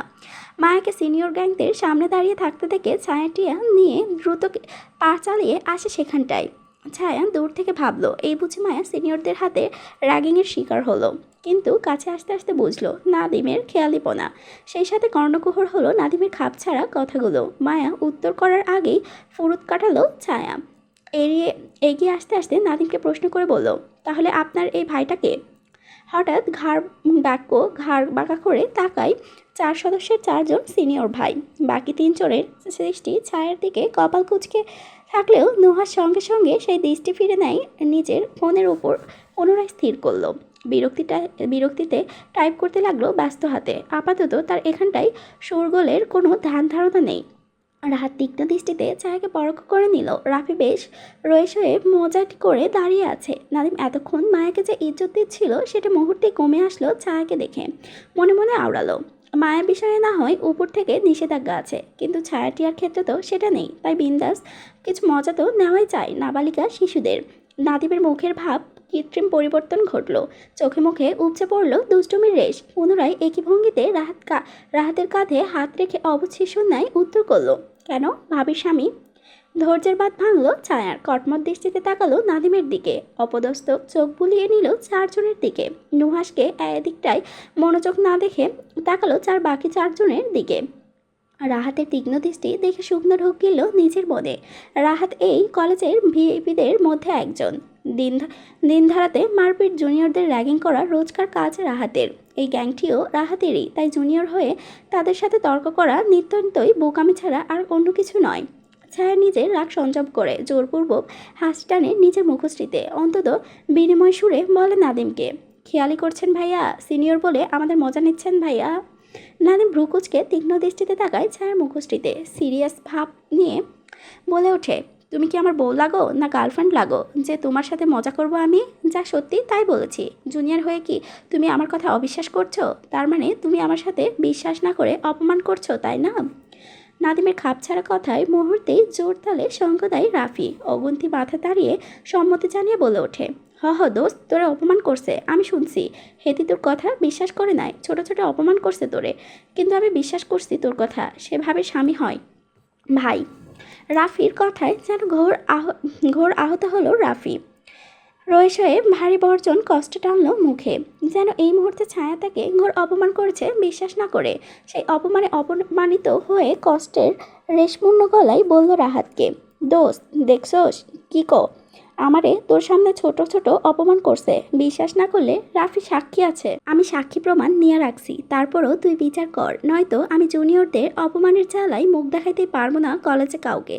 তুই কিছু কর ভাই। নাদিম রাফির নাটকীয় কথায় থমে থমে খেয়ে যায় মায়ার ছায়াটিয়া। মায়া এতক্ষণ ছায়ার আশাতে যে সাহসটুকু পাচ্ছিল সেটা মুহূর্তে চুপসে যায় নাদিমের নালিশ করাতে। নাদিম সহজ কথাটাকে ঘুরিয়ে পেঁচিয়ে কথার চালে ফাঁসিয়ে দিয়েছে ছায়াকে, সেটা ঠিক বুঝলো ছায়া। কিন্তু সিনিয়র ভাইদের সাথে গলাবাজি করলো না, বরং হাসার চেষ্টা করলো। নাদিমের কথার তালে দমে না গিয়ে বুদ্ধি খাটালো জোর তলে। আচ্ছা সরি ভাইয়া, ইটস মাই মিস্টেক। আমি ঠিক করে বুঝিয়ে বলতে পারিনি আপনাদের। আপনি আমার কথায় অপমানিত হবেন না প্লিজ, ক্ষমা করবেন আমাকে। আসলে আমরা জানতে চাইছিলাম মায়ের স্বামীকে। ছায়ার কথায় নরম হয়ে আসার ভাবটা টানলো মুখে নাদিম। ভাব নিয়ে বলল, আচ্ছা যাও যাও, মাফ করলাম তোমাকে। তুমি কি মনে রাখবা নাদিম কি দিলদার মানুষ ছিল? সিনিয়রকে অপমান করার পরও ক্ষমা পেয়ে গেছো। দারুণ হাসলো ছায়া। কৃতজ্ঞতা স্বরূপ বলে উঠল নাদিমকে, আপনি আমাকে ক্ষমা করেছেন, এটাই আমার বড় কপালের ভাগ্য। সত্যি ভাইয়া, আপনার মতো আজকাল দিলদার মানুষ পাওয়া যায় না, দুনিয়া থেকে একেবারেই বিলুপ্ত। আপনি দয়ালু ব্যক্তি, দিলদার মানুষ। আমি কৃতজ্ঞ আপনার ক্ষমা পেয়ে। ভাইয়া, আপনি যদি একটু কষ্ট করে বলতেন আপনার ভাই নামক মানুষটি সম্পর্কে, তাহলে আমাদের ছোট ছোট মনে কৌতূহলটা দমে যেত আর কি। জহুরি চোখে তাকালো রাহাত। মেয়েটিকে নাদিমের প্রশংসা করলো নাকি পুনরায় ভদ্র ভাষায় অপমান করলো বোঝা দায়, কিন্তু নাদিম ছায়ার ভারী প্রশংসা পেয়ে পঞ্চমুখ। খুশিতে আটখানা ভাব টানলো মুখে, তাই খুশিতে গদগদ হওয়ার ভাব করে বলল, ধন্যবাদ ধন্যবাদ। জুনিয়র হয়ে সিনিয়রের এতটা সম্মান দেখানো কলিজায় লাগলো মোড়ে। তবে ভাইয়ের সম্পর্কে ভাবি বলতে পারবে ভালো, তাই ভাবি থমে থমে খেয়ে অসহায় দৃষ্টিতে চোখ মেলে তাকালো মায়া ছায়ার দিকে। সাথে সাথে দুজনের চোখাচোখি হয় ছায়ার সাথে। ছায়া কিছু বলবে তার পূর্বে মুখ খুলে মায়া ধীর কণ্ঠে বলল, কিন্তু আপনি আমার ভাইকে কিন্তু আমি আপনার ভাইকে চিনি না তো ভাই। পাশ থেকে আহাজারি করে বলল রাফি। নাউজুবিল্লা নাউজুবিল্লা, এমন কথা স্বামী সম্পর্কে বলতে নেই ভাবি, ভাই শুনলে রাগ করব। রাফির আহাজারিতে চটাং করে ফুরুত কাটল টিয়া। এতক্ষণে চুপ করে থাকলেও অবশেষে মুখ খুলল সে। উত্তেজনায় করে বসলো নতুন প্রশ্ন, তাহলে আপনার ভাই থাকেন কই? নাদিম চোখ ঘুরিয়ে জহুরি দৃষ্টিতে তাকিয়ে টিয়ার মুখে পানে পুনরায় একই ভঙ্গিতে বলে উঠল, কেন বাড়িতে থাকেন না? মানে কোথায় থেকে আসেন আপনার ভাই? বাড়ি থেকে আসে। থমথমে গেল টিয়াও। অধৈর্য হয়ে শান্ত থাকার চেষ্টা করে বলল টিয়া, মজা নিচ্ছেন কেন ভাইয়া? কপাল কুঁচকে বলল নাদিম, আমি কোথায় মজা নিলাম? তুমি ঠিকঠাক প্রশ্ন করতে পারো না তাতেও আমার দোষ? হতবাক হলো টিয়া। সে কিছু বলবে তার আগেই ফুরুত কাটল ছায়া। বিরতি সুরে বলল, সরি ভাইয়া টিয়ার ভুলভাল প্রশ্নের জন্য, বরং আমি সুন্দর করে আপনাকে প্রশ্নগুলো করি কেমন? আসলে ভাইয়া আপনার ভাইয়ের নাম, বাবার নাম কি, ওনার বাড়ি কোথায়? নাদিম গরুগম্বর হওয়ার চেষ্টা করল ছায়ার সামনে। আর রাহাতের কাঁধে হাত রেখে নিজের হাতটা নামিয়ে শটান হয়ে দাঁড়ালো। গম্ভীর মুখে বলল, ভাইয়ের নাম পিয়েন, ভাইয়ের বাবার নাম আব্বা, ভাইয়ের বাড়ি হলো যেখানে ভাই থাকে সেখানেই। আর কিছু বালিকা? মুহূর্তের আগে তিত্তির করে উঠল টিয়া। ছায়া এতক্ষণ যাবৎ কথাটা কসরত হলেও বিন্দুমাত্র তথ্য বের করতে পারেনি ভাই নামক মানুষটির। উল্টো তাদেরকে নিজের কথার জালে ফাঁসিয়ে অপদস্থ করল। মজা নিল। অধৈর্য রয়েস হয়ে গেল ছায়ার।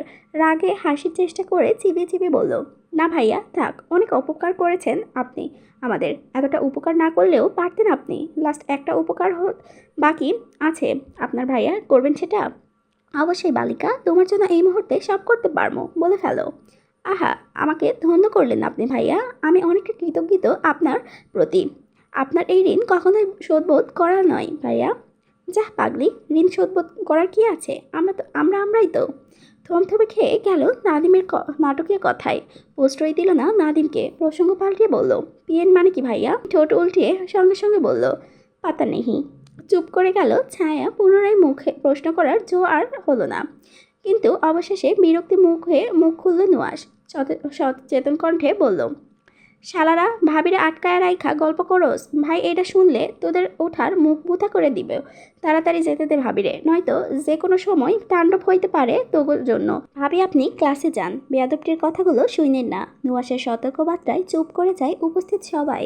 রাহাত সংকুচিত হয়ে গুমট কণ্ঠে বলল, ভাবি যান আপনি, কোনো সমস্যা হলে আমাদের জানিয়েন কেমন?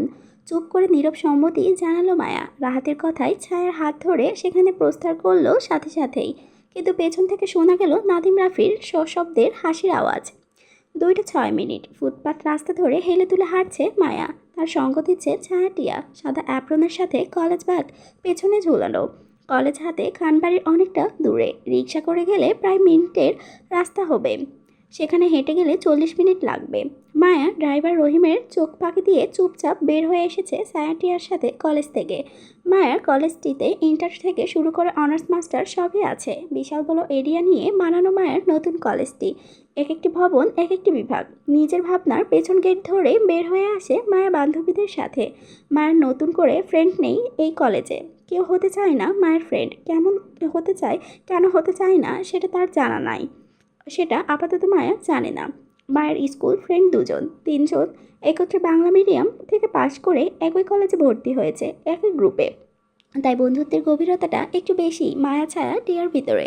ছায়া ছোট হলেও বুঝদার চলাফেরা করে। টিয়া খানিকটা চঞ্চল টাইপের মেয়ে, মায়া বোকাশোকা চলন টাইপ মেয়ে।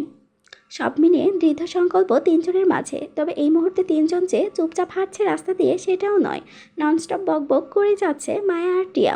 ছায়া থেকে থেকে হাসছে ওদের কথায়। 3জনে হাঁটতেই আইসক্রিমের কোণ ধরা।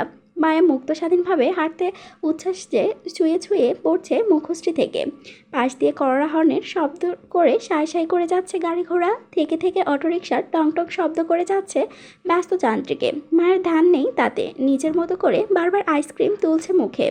টিয়ার সাথে সাথে কথা বলতে বলতে দৃঢ় দৃষ্টি চায় দূর রাস্তার কালো গাড়ির দিকে। পা দুটো ধীরে ধীরে স্থির হয়ে আসে জায়গায়। কপাল কুঁচকে তীক্ষ্ণ দৃষ্টিতে তাকায় সেদিকে।